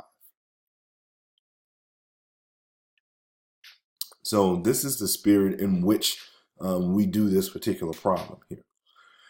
Now, I'm going to go ahead and erase all of this so that we have some room to do this problem. But here we want to do the same thing. We want to come up with what the rationalization of this particular denominator would be. So let me go ahead and erase all of this now, and then we'll continue this problem. All right, so in this case, what we're going to do, whenever we have real number algebraic expressions, which has letters and numbers in it, we end up multiplying the numerator and denominator by the conjugate of the denominator to rationalize it. So if you remember, if we have a minus b as an expression, then that means a plus b is its conjugate. So in this case, in the numerator and denominator, we're going to do square root of x minus 8 to both numerator and denominator. And so when we do this, of course, the numerator is just negative 9 times square root of x minus 8. And the denominator here, if you remember that a minus b times a plus b always ends up being a squared minus b squared. So in this case, seeing that we have a plus b times a minus b situation, we know that our answer here would just be square root of x, quantity squared, minus 8 squared, per what we see here. And so in the numerator, we would just have a negative 9. You can distribute the negative 9 if you want. Negative 9 square root of x plus 72. And in the denominator, square root of x squared is just x. And of course, 8 squared is 64. And so this would be your final answer for that. All right, let's move on and do number 22. So 22 is a little bit more involved, but if we approach it correctly, we'll actually make this relatively simple to do. So for number 22, notice that the numerator and denominator both have square root of 7 and square root of 14 in terms here. And we know that square root of 14 could just be rewritten as square root of 7 times square root of 2. So using that to our advantage here, we see that both numerator and denominator are going to have a common factor of square root of 7. So I'm going to factor out square root of 7 in the numerator. And I'm also going to do the same in the denominator.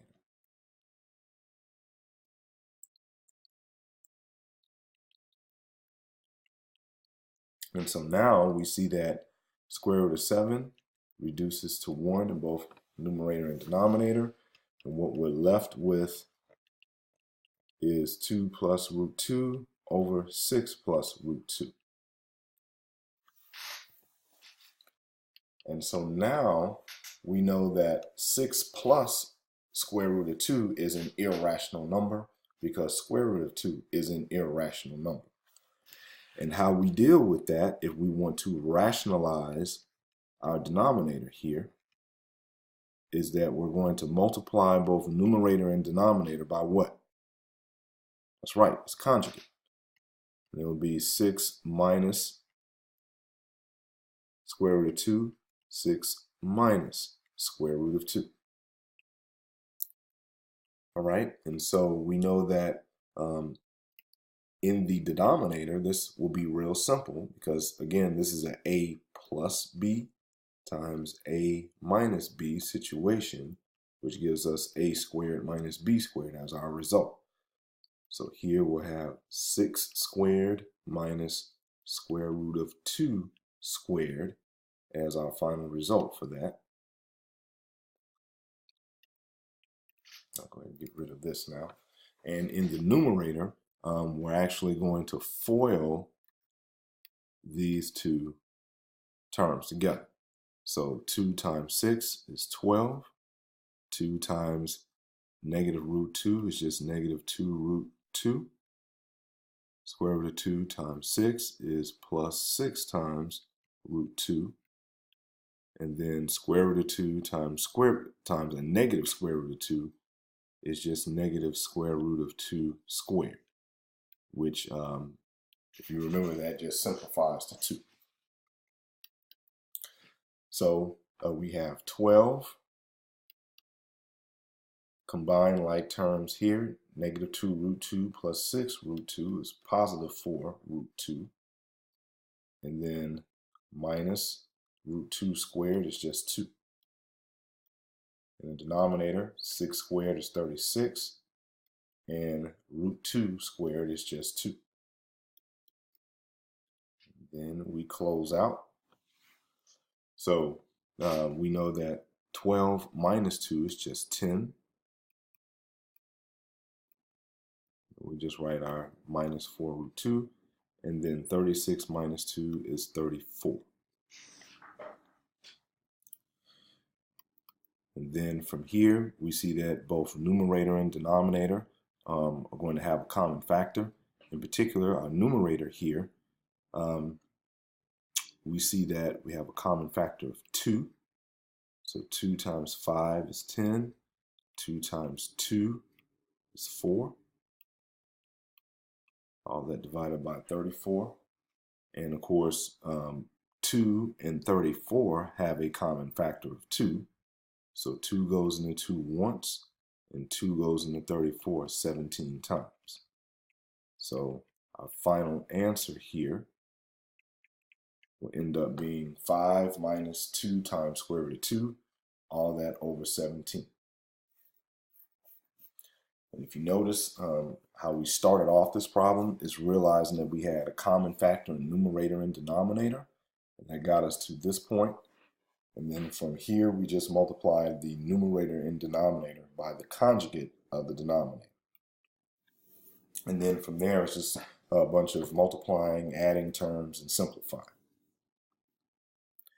All right, let's move on to number 23. All right, so for number 23 and number 24, we're dealing with what we call radical equations. And so with radical equations, we'll solve these by basically trying to get everything on one side and a term with just a radical in it on the other. And then depending upon what the index of that radical is, we will raise both sides of the equation to that particular power. One of the things that we do need to keep in mind of is that, especially whenever we have even nth root radicals, like square roots, fourth roots, sixth roots, so on and so forth, that we need to be mindful of the answers that we get. And so this is one of the reasons why I have here to be sure to check your answers. Okay. If you want detail as to why we have to check these answers from a graphical standpoint, just check out the videos that I have inside the lecture notes and videos area in our course. And so that goes to that. But the way that we're going to obviate the need to look at everything graphically is just to make sure that, number one, we know what answers to expect. And number two, to check our answers to make sure that we don't have a situation where an answer is giving us something that won't produce the correct outcome for this. So before I begin, please note that we have this square root of 20x plus 20. And in particular, the 20x plus 20 is under a square root sign. We know that we cannot have a negative number being resulted by plugging in an x value in an expression under a square root sign. So because of that, we know before we even begin that 20x plus 20 has to be greater than or equal to 0. And of course, if we were to solve this for x, then of course we would be subtracting 20 from both sides and then dividing both sides by positive 20. So that tells us here that whatever answer that we get, if it's going to work and satisfy this equation, we know that it has to be greater than or equal to -1. So that's the first thing that we know. In the process that we're about to do, if we do not get an answer that is greater than or equal to -1, then we know it's not an answer that's going to work, okay?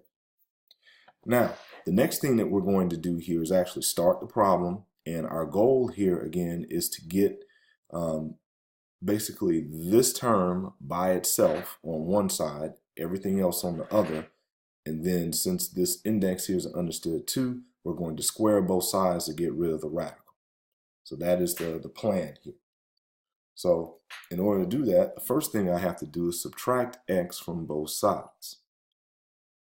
So if I do that, then that cancels to 0, and I have negative 20x plus 20 under a root sign, and I have minus 6x minus 6.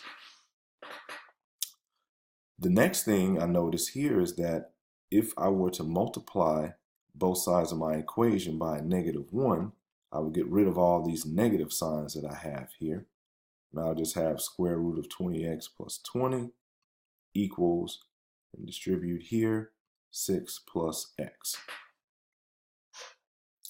And so now I have this in the form that I need in order for me to be able to get rid of the radical sign.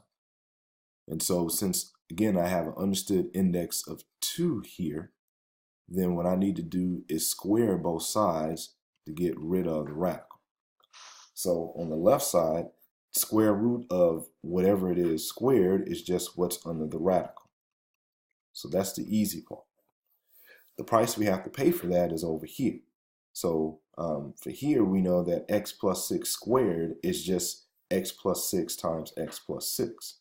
So I'm going to take this and rewrite this again, and then we just FOIL this out. So 6 times 6 is 36, and plus 6 times x is 6x, plus x times 6 is 6x, plus x times x is x squared. And so now we realize that at this point we have a quadratic equation because the highest exponent on any variable is a 2.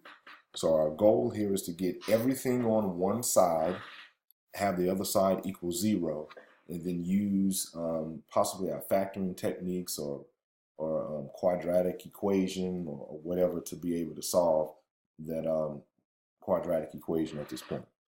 Sorry, I mean quadratic formula. We need to use that in order to solve our quadratic equation. So here we need to combine like terms. So 6x and 6x is 12x. And then I'll subtract 20x from both sides and subtract 20 from both sides. And left side, all that cancels to 0. And we have 36 minus 20 is 16. Plus 12x minus 20x is a negative 8x. And then we just have x squared. So turning it around in a way that looks a little bit more inviting to us would be x squared minus 8x plus 16. And then from here, if we were to factor this out, we would see that we would have just x minus 4 times x minus 4 equals 0. And so that implies that x minus 4 is equal to 0. And if we add 4 to both sides, that 4 didn't come out very well. So just try all it over again. So we add 4 to both sides, we see that we just get x is equal to 4.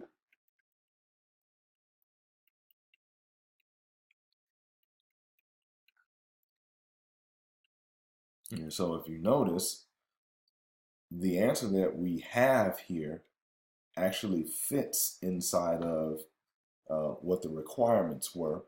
So we're assuming that this answer is going to be correct.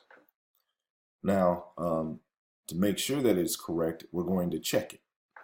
And so we'll check it by actually coming in here and substituting in x in our equation here. So I'm just going to get rid of this part.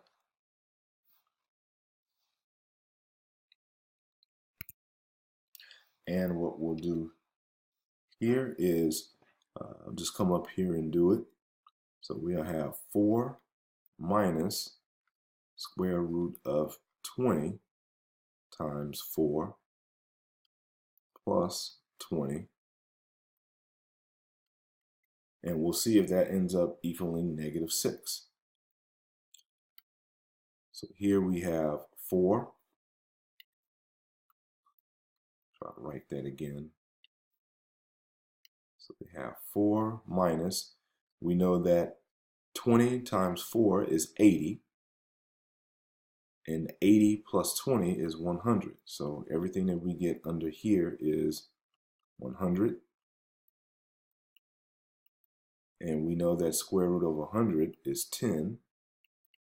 And 4 minus 10 is a -6, which is exactly what we were looking for. So we know that x equals 4 is our answer. And it is correct. So this is our answer. All right, so let's move on to number 24 here. Number 24 will be slightly easier because now we're dealing with an odd nth root. With odd nth roots, here the expression under the radical doesn't have any restrictions. And so what I mean by that is that under an odd nth root, we can plug in any value of x, whether it's positive, negative, or 0, and it'll be fine. And so to kind of prove my point here, we know that cube root of 8 is 2, but cube root of -8 is a -2. So you see how a real number goes in and we get a real number out. If I tried to do that, well, let's say square root of 4 is 2, but we know square root of -4 is not a real number, okay? Because there is no number that you can multiply times itself twice within the real numbers and get a negative number as a result. So I'm saying all that to say that these restrictions that we talked about in problem number 23, we don't have to worry about that whenever we have odd nth roots. So that makes doing the problem a whole lot easier. So to do this problem, we still want to get the term that has the radical sign in it all on one side, everything else on the other. So to do that, we'll add 3 to both sides and just have cube root of x plus 2 on the left, and we'll have 3 on the right. So since our index is a 3 here, to get rid of the radical, we want to raise everything to the 3rd power. And so cube root of x plus 2 cubed is just going to be x plus 2, and 3 cubed is 27. And then to solve for x, we just subtract both sides by 2, and we get x equals 25 as an answer. Just to ensure that what we have here is correct, we'll go ahead and check our answer here. So we have cube root of 25 plus 2 minus 3. And that'll be cube root of 27 minus 3. And of course, cube root of 27 is just 3. And we see that we end up getting 0, which is exactly what we were looking for. So we know that this answer is correct. All right, so for our next example, we have a quadratic equation here. And what we want to do is use the quadratic formula in order to solve it. And so up until this point in this course, what we've been doing is dealing with quadratic equations and solving them by factoring. But you'll see that in this instance, there's no way to be able to factor this. And so to prove my point here, let's say we were doing factor by grouping. Then we would have to take the first term and the last term. And when we try to figure out 2x squared times 1 is just 2x squared, well, what two expressions will multiply to be 2x squared, but add to be 12x? Well, we know that the factors of 2 is just 1 and 2. So this is the only choice that we have. And 1x and 2x do not add or subtract to be 12x. So that's how we know this can't be factored. So in that instance, what we do is we use the quadratic formula. And so what the quadratic formula is the following. So we're finding 2x values, and that's why we have the subscript 1 and 2, meaning we're expecting two values here. And the actual formula is minus b plus or minus square root of b squared minus 4ac all over 2a. And we use this equation, well, use that formula when solving this equation. So if you notice, the form in which this quadratic equation is, it has everything on one side, other side is 0. And so from that, you can see here that all we really need to do is figure out what is A, what is B, and what is C. And so the A is the number next to x squared, the B is the number next to x, and the C is the number that's by itself. So in this case, my A is 2, my B is 12, and my C is 1. And literally all I'm going to do is take these numbers, plug it into this formula, and figure out what my answer is going to be. And what this will represent is the two places. If I was to graph this function here, it will kind of look like this. And it'll tell me the two places where the graph crosses the x-axis. That's essentially what I'm trying to find whenever I solve this type problem. So go ahead and put this into our formula here. Let me erase this. Please make sure that whenever you use this, you see the minus that's here. So make sure that you respect that, okay?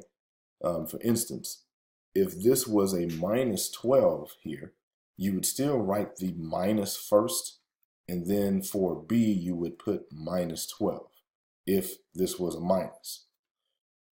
Since we have a situation here where this is a addition sign, then of course our B is positive 12, and we don't want to worry about the negative there, but I'm still suggesting that you write this in parentheses to make sure that you really look at what B is and separate this negative sign from what B actually is, okay? So we'll make sure that part is clear. All right, so we have negative, and then B is 12, plus or minus, square root of B is 12 again, squared, minus 4 times A, and A is 2, and C is 1. And we take all that and divide that by 2 times A, which is 2 again. And so from here, we literally just do number crunching to get to our answer. So the negative times 12 is just negative 12, plus or minus 12 squared is 144, minus 4 times 2 times 1 is 8. And all that is divided by 4. And so now we just need to figure out what's going on inside of the square root sign. So 144 minus 8 will give us 136. So we'll rewrite everything else.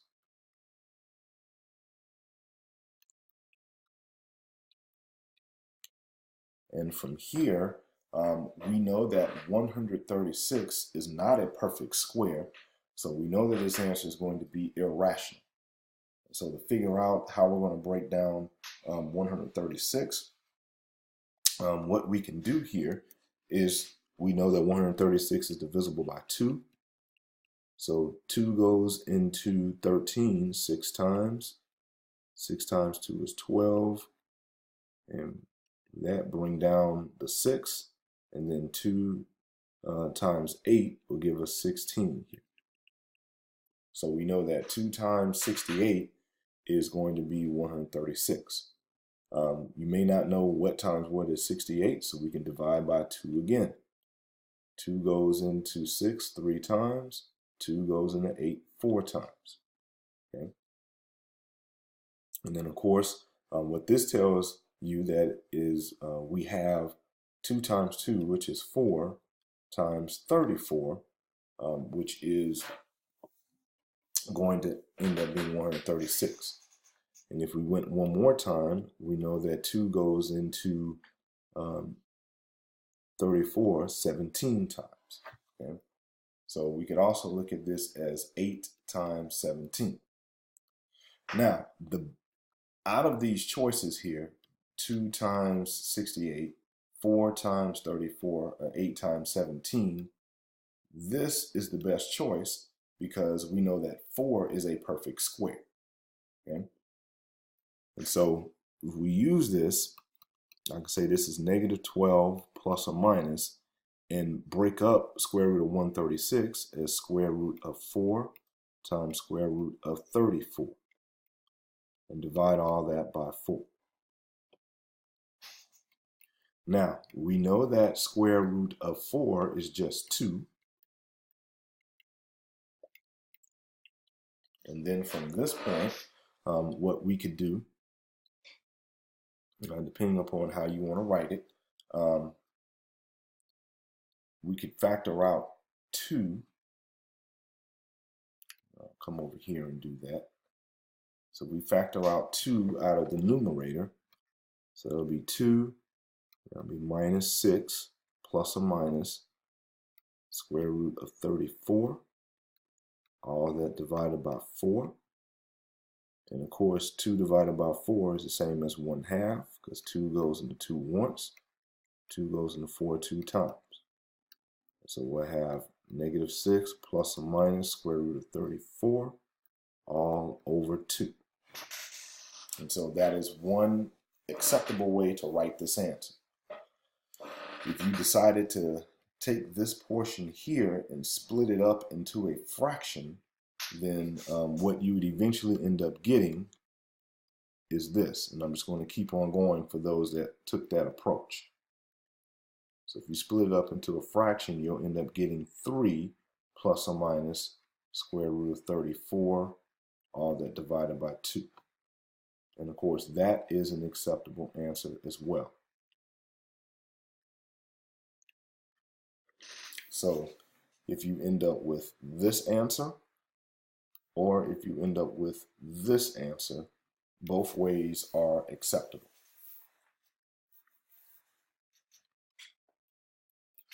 All right, so for question number 26, we're asked to graph this exponential function. And so again, in the new material, one of the things that we learn about is graphing basic exponential functions. And so in short, whenever we have an exponential function, we have 2 types. We have a type where our base a is greater than 1, and we have a type where our base a is in between 0 and 1. In the case of a being greater than 1, we know that this type of function ends up being exponentially increasing, and it will always go through the points negative 1, 1 over a, 0, 1, and 1a, depending upon what the value of a is. For our exponential functions where a is in between 0 and 1, these are actually what we call exponentially decreasing functions. Okay. And what's different now is that even though these points are the same, because of the fact that we have a situation where A is a number that's in between 0 and 1, these two numbers here are actually going to be flipped. And so I'll do an example here to make my point that's different from this one. Well, actually, I'll do one similar to this. So let's say, let me just erase that all together. So let's say here I have y raised to the 4 raised to the positive x, which is not the same as this, okay? This is 4 raised to the negative x. If I had 4 raised to the positive x, then I know that my a is 4, and now I know that since my a is 4, my y coordinates would be 1/4, 1, and 4. So my graph would look like this, but going through those 3 points there. This is -1, 0, and 1. That would be 4. But notice that this is 4 raised to the negative x. And 4 raised to the negative x is like saying 1/4 raised to the positive x. And if we use our exponential rules, we see that it eventually ends up being this. So even though we see a value of a for 4, we know that in reality, this actually is an exponentially decreasing function. And so now I'm going to make my point here. So in this particular example, and I'm going to erase this part to make room for this.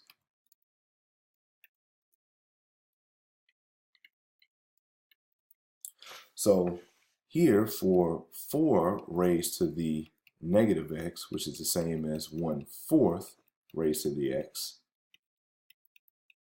notice here that if I keep with the whole thing of 1/a, 1, and a, notice that in this case my a is 1/4.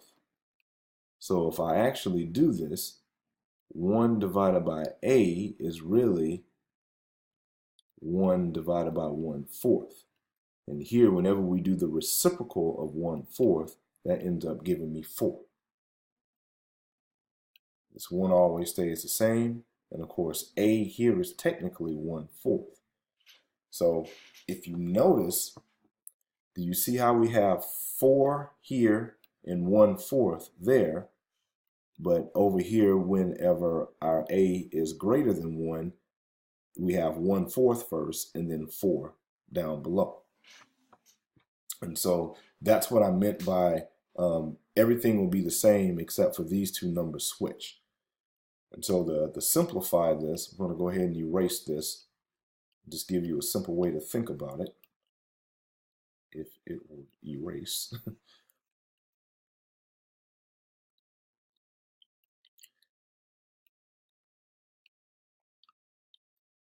All right, so a simple way to think about this, I'll go ahead and put this in, is that whenever your base is greater than 1, you go from low number to high number, okay?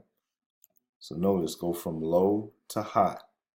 Whenever your base is in between 0 and 1, you go from high number to low number. And so that's a good way to remember. So if you're looking at it like this, and a is greater than 1, then you go from low to high. And if you're looking at it like this, where a is in between 0 and 1, then you could look at it this way, from high to low. Okay. So saying all that now, we know what we need to do for this problem. We know it's exponentially decreasing. And so here, all I know is that the graph's going to go down from left to right. And I know that it can't go beyond, or it can't intersect the x-axis or go beneath it, because another thing that we learned from the videos is that all exponential functions have horizontal asymptotes. And so I'll draw that at the end. So here I have the point -1, 4, -1, 4, which would be right here. Oops, sorry, plotted that wrong. I did the opposite. I did, well, I didn't even do that. That was just wrong. So here, this -1, 4 will be here. 0, 1 will be here.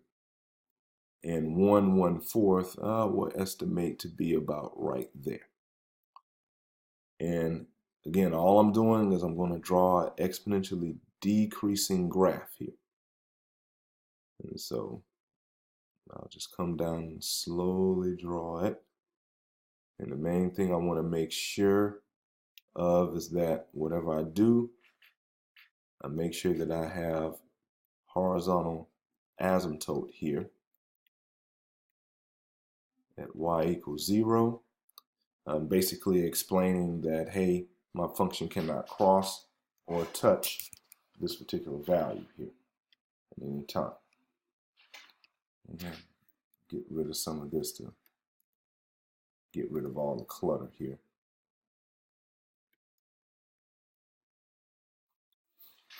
So this is what our basic graph needs to look like. And when you're doing this on your test, please make sure to identify what we call this horizontal asymptote here. That ensures that this function does not cross or touch the x-axis at any time. All right, so for numbers 27 and 28, what we are doing in this case here is exercising our logarithmic rules. And so as you study and go through the content in week 8, one of the things that you're going to see is that what the logarithm function is just an inverse function of an exponential. And I'll explain what I mean by that and how all this ties in. So if I have some function y = a to the x, which is increasing, exponentially increasing function here, then if we were to flip all of the x and y coordinates to now make it look like this, then we would have a resulting graph that would look something like this. And what we call this is the logarithm. And a logarithm is nothing more than a fancy way of expressing the exponent of an exponential function. And all it is yet just our exponential function where all the x and y coordinates are flipped around. So because of that, we also know, and you'll learn this as you watch the videos as well, is that here there is a direct relationship in between writing something in exponential form and logarithmic form. And again, to make my point as to why this is important is because, remember, we said that if that's an exponential function here, if we want to form a logarithmic function, we literally change the place of x and y, or we interchange it. So this is an exponential, then the raw form of a logarithmic function would actually look like this. The problem with that is that that looks too much like an exponential. So we use alternative notation to be able to do that. So here, that's why we have this alternative notation here. And how we go from logarithmic form to exponential is just say a raised to the y is equal to x. Again, a raised to the y is equal to x. And so whenever we have in an exponential form and we want to get in logarithmic form, we say that the base here is the same as the base there.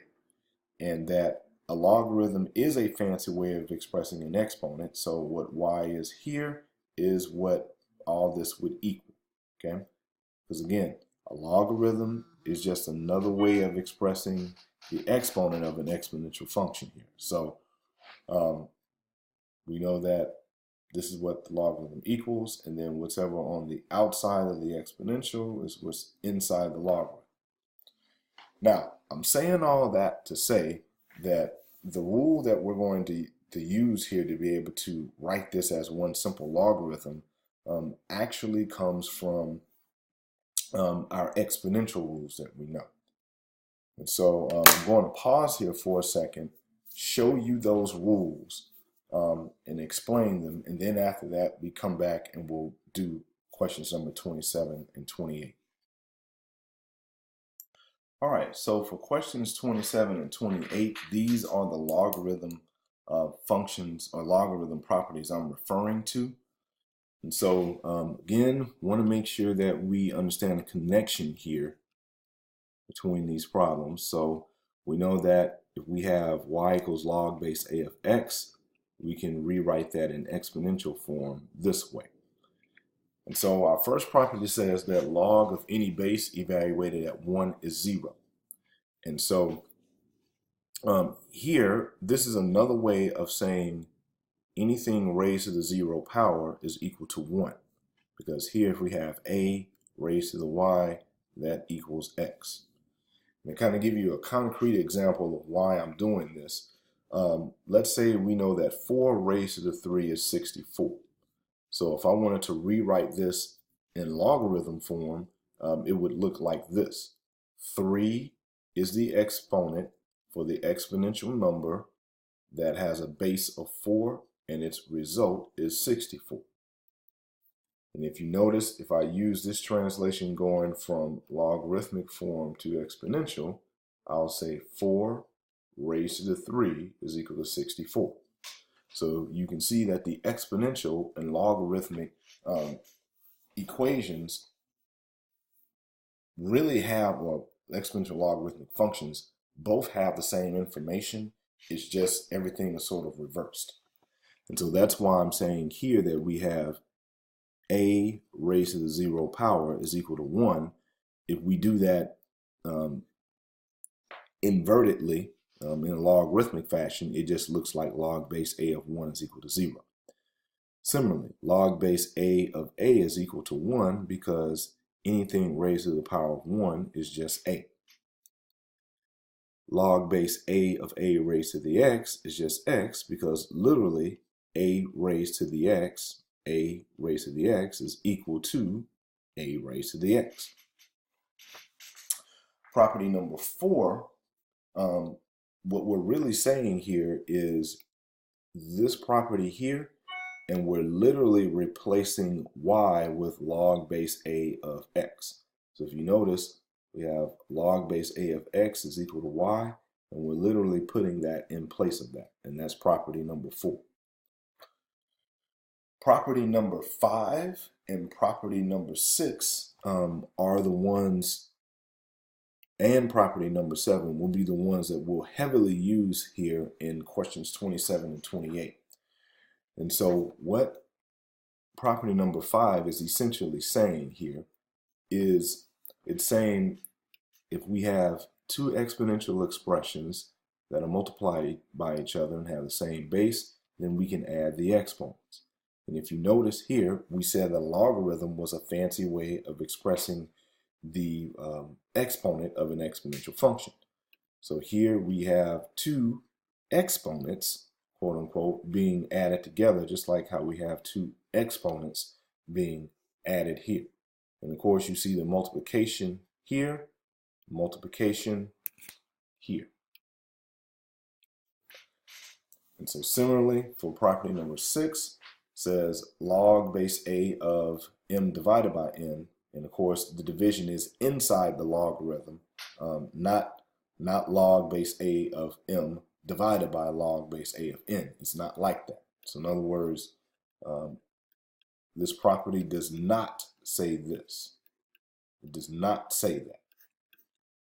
The division is all inside of the logarithm. And so similarly, we know that whenever we have two exponential expressions being divided by each other and the bases are the same, we can subtract exponents. So here you see how exponents are being subtracted. Exponents are being subtracted. Here you have division. Here you have division. Now, property number 7 is really an extension of property number 5. And what property number 7 says is that if we have, let's say, log base a of m times m, let's just look at it like that, then property number 5 says that I could rewrite this as log base a of m plus log base a of m, which means I have 2 of these. But property number 7 here says that, hey, instead of having to go through property 5 to figure out what this is, we know that I can just take that exponent and pull it out in front, and there I go. And so we normally use property number 7 whenever the bases of the logarithm and the exponential expression inside the logarithm do not match. When they do match, like how in this situation, we know that our answer here is just whatever the exponent is. But when they don't match, we know that, hey, we have to pull out the exponent out in front and then multiply it times whatever is left. And then, of course, for property number 8, and this should be an A here, so I apologize about that. So whenever we have logarithm of 2 things where the logarithms are the same base, then it means that the 2 things that are on the inside of each logarithm are equal, and vice versa. And so if we were solving logarithmic equations, then we would have situations where we had 2 things being equal to each other. We could take the log of both sides. All right, last thing I want to talk about is properties number 9, 10, 11, and 12 are very specific cases of properties 1 and 2. So if you remember, natural log of x is the same as log base e of x. So when we say natural log of e is 1, what we're really saying is log base e of e is 1. Okay? And natural log is just short, and this is an Ln, not an In, as some people think. It's an L, lowercase l. Here we're saying that log base e of 1 is equal to 0. Here we're saying that log base 10 of 1 is equal to 0. And that goes along with property 10 up here. It says log of any base evaluated at 1 is 0. And then, of course, property 12 is literally saying log base 10 of 10 is equal to 1. And again, remember, natural log of x is the same as log base e of x. And log of x is the same as log base 10 of x. So that's how we're able to say that. All right, so now that we see what these properties are and what they mean, I'm going to go back to questions 27 and 28. And now you can see that we can easily figure out how to either rewrite our logarithm as a single logarithm in the case of 27, or expand it out as a sum of difference in logarithm in 28. All right, so for this problem, we see that we have log base 5 of something minus log base 5 of something else. And so here we know that this fits that property number 6 that I was talking about earlier.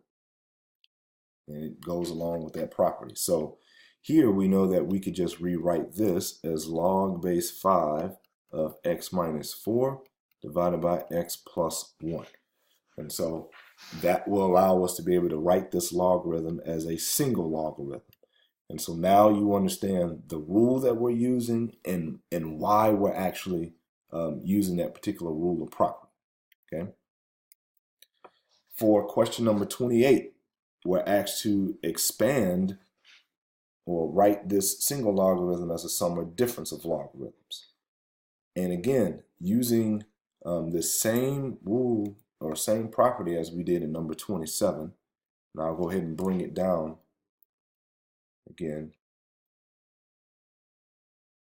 Let's see if I can bring this down. Yeah, because we'll use this again here.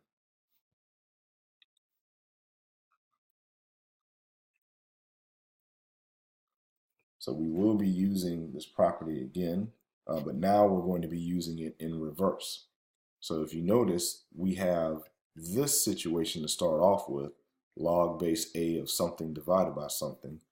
And so now what we'll do is rewrite this as log base 2 of x squared minus log base 2 of y raised to the 7.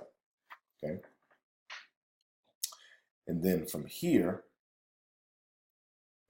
you notice how this says sum or differences of multiples of logarithms. So right now, what this tells us that we need to take these exponents and get rid of them.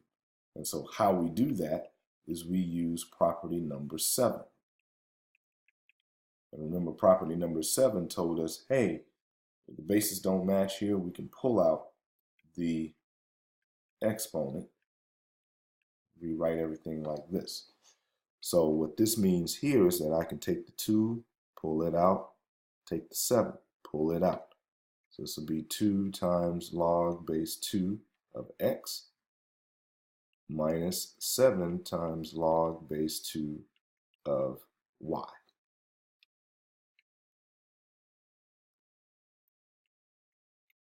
And this would be the answer for number 28. All right, and so for our last problem, we have our situation where we need to add and or subtract rational expressions. And so this is very similar to if we were going to add and or subtract fractions that have unlike denominators. So just like whenever we add or subtract fractions that have unlike denominators, we need to find out what the least common denominator is, form the equivalent fractions, and then add the equivalent fractions together, being that in that case they'll have all common denominators. So first thing that we need to figure out is what our common denominator is going to be. So if I take the first term and I factor out the denominator, it's going to be x plus 6 times x minus 6. Then we'll have x plus 6 for the denominator for the second term and just x for the bottom. So if we look at this, the LCD for this will just be x times x plus 6 times x minus 6. And so in doing this, we now know that what we need to multiply the numerator and denominator of each term by in order to make sure that the denominators are common. So for the first term, we see that the only thing that is missing is x. So we multiply numerator and denominator by x. For the second term, we see that we're missing x and x minus 6. So we multiply both numerator and denominator by that. And for the last term, we see that we're missing the x plus 6 and x minus 6. And of course, oops, here, that's x plus 6, x minus 6. So we're missing that in both terms. All right, so that means for the first term here, we have x squared over x times x plus 6, x minus 6, plus, then we have 6 times x minus 6, which will just be this, all over the same denominator.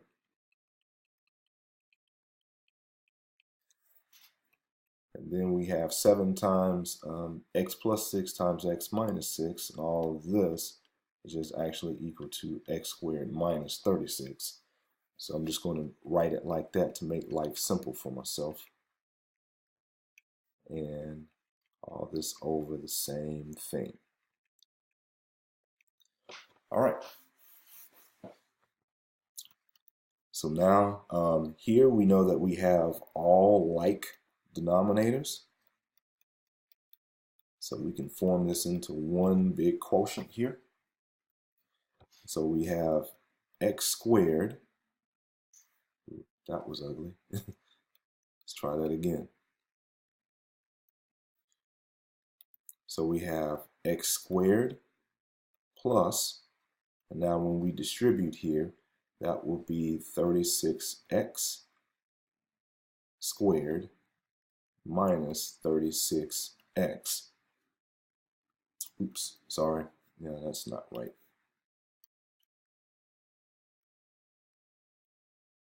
And that is just 6x. So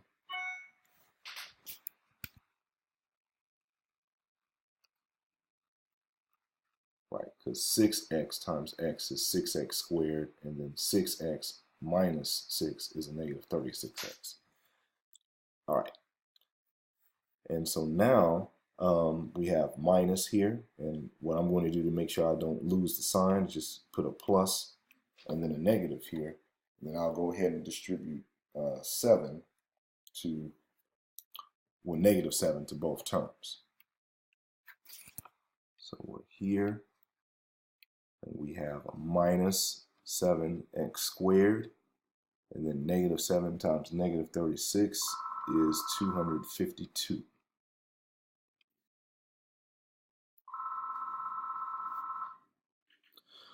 All right, and then from here, then we just combine like terms.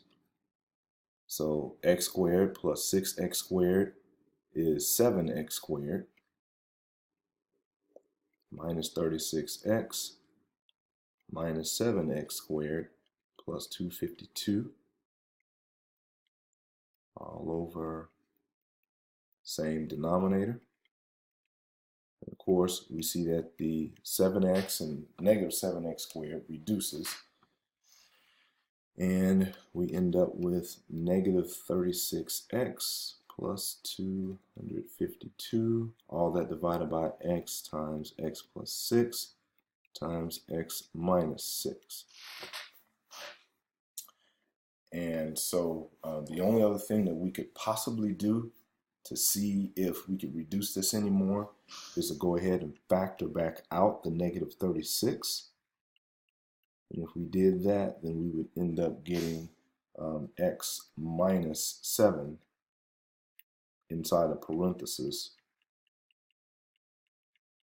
And we see that we do not have any common factors in numerator and denominator, so we could have left this answer this way. Okay, but you can answer it this way, where you've actually distributed the negative 36 to both terms and have it multiplied in, or you could rewrite it, everything factored out like this. Both answers are acceptable. And so with this being said, this concludes the review of the final exam. I hope that this review really helps to be able to explain some of the things in detail as I would in class. And I really hope that this helps you be successful on your final exam. So thank you for tuning in. I know this was a long video, but I wanted to make sure I got everything in. And hopefully you didn't do all this in one sitting. But if you did, you're a trooper. Thanks again. Take care.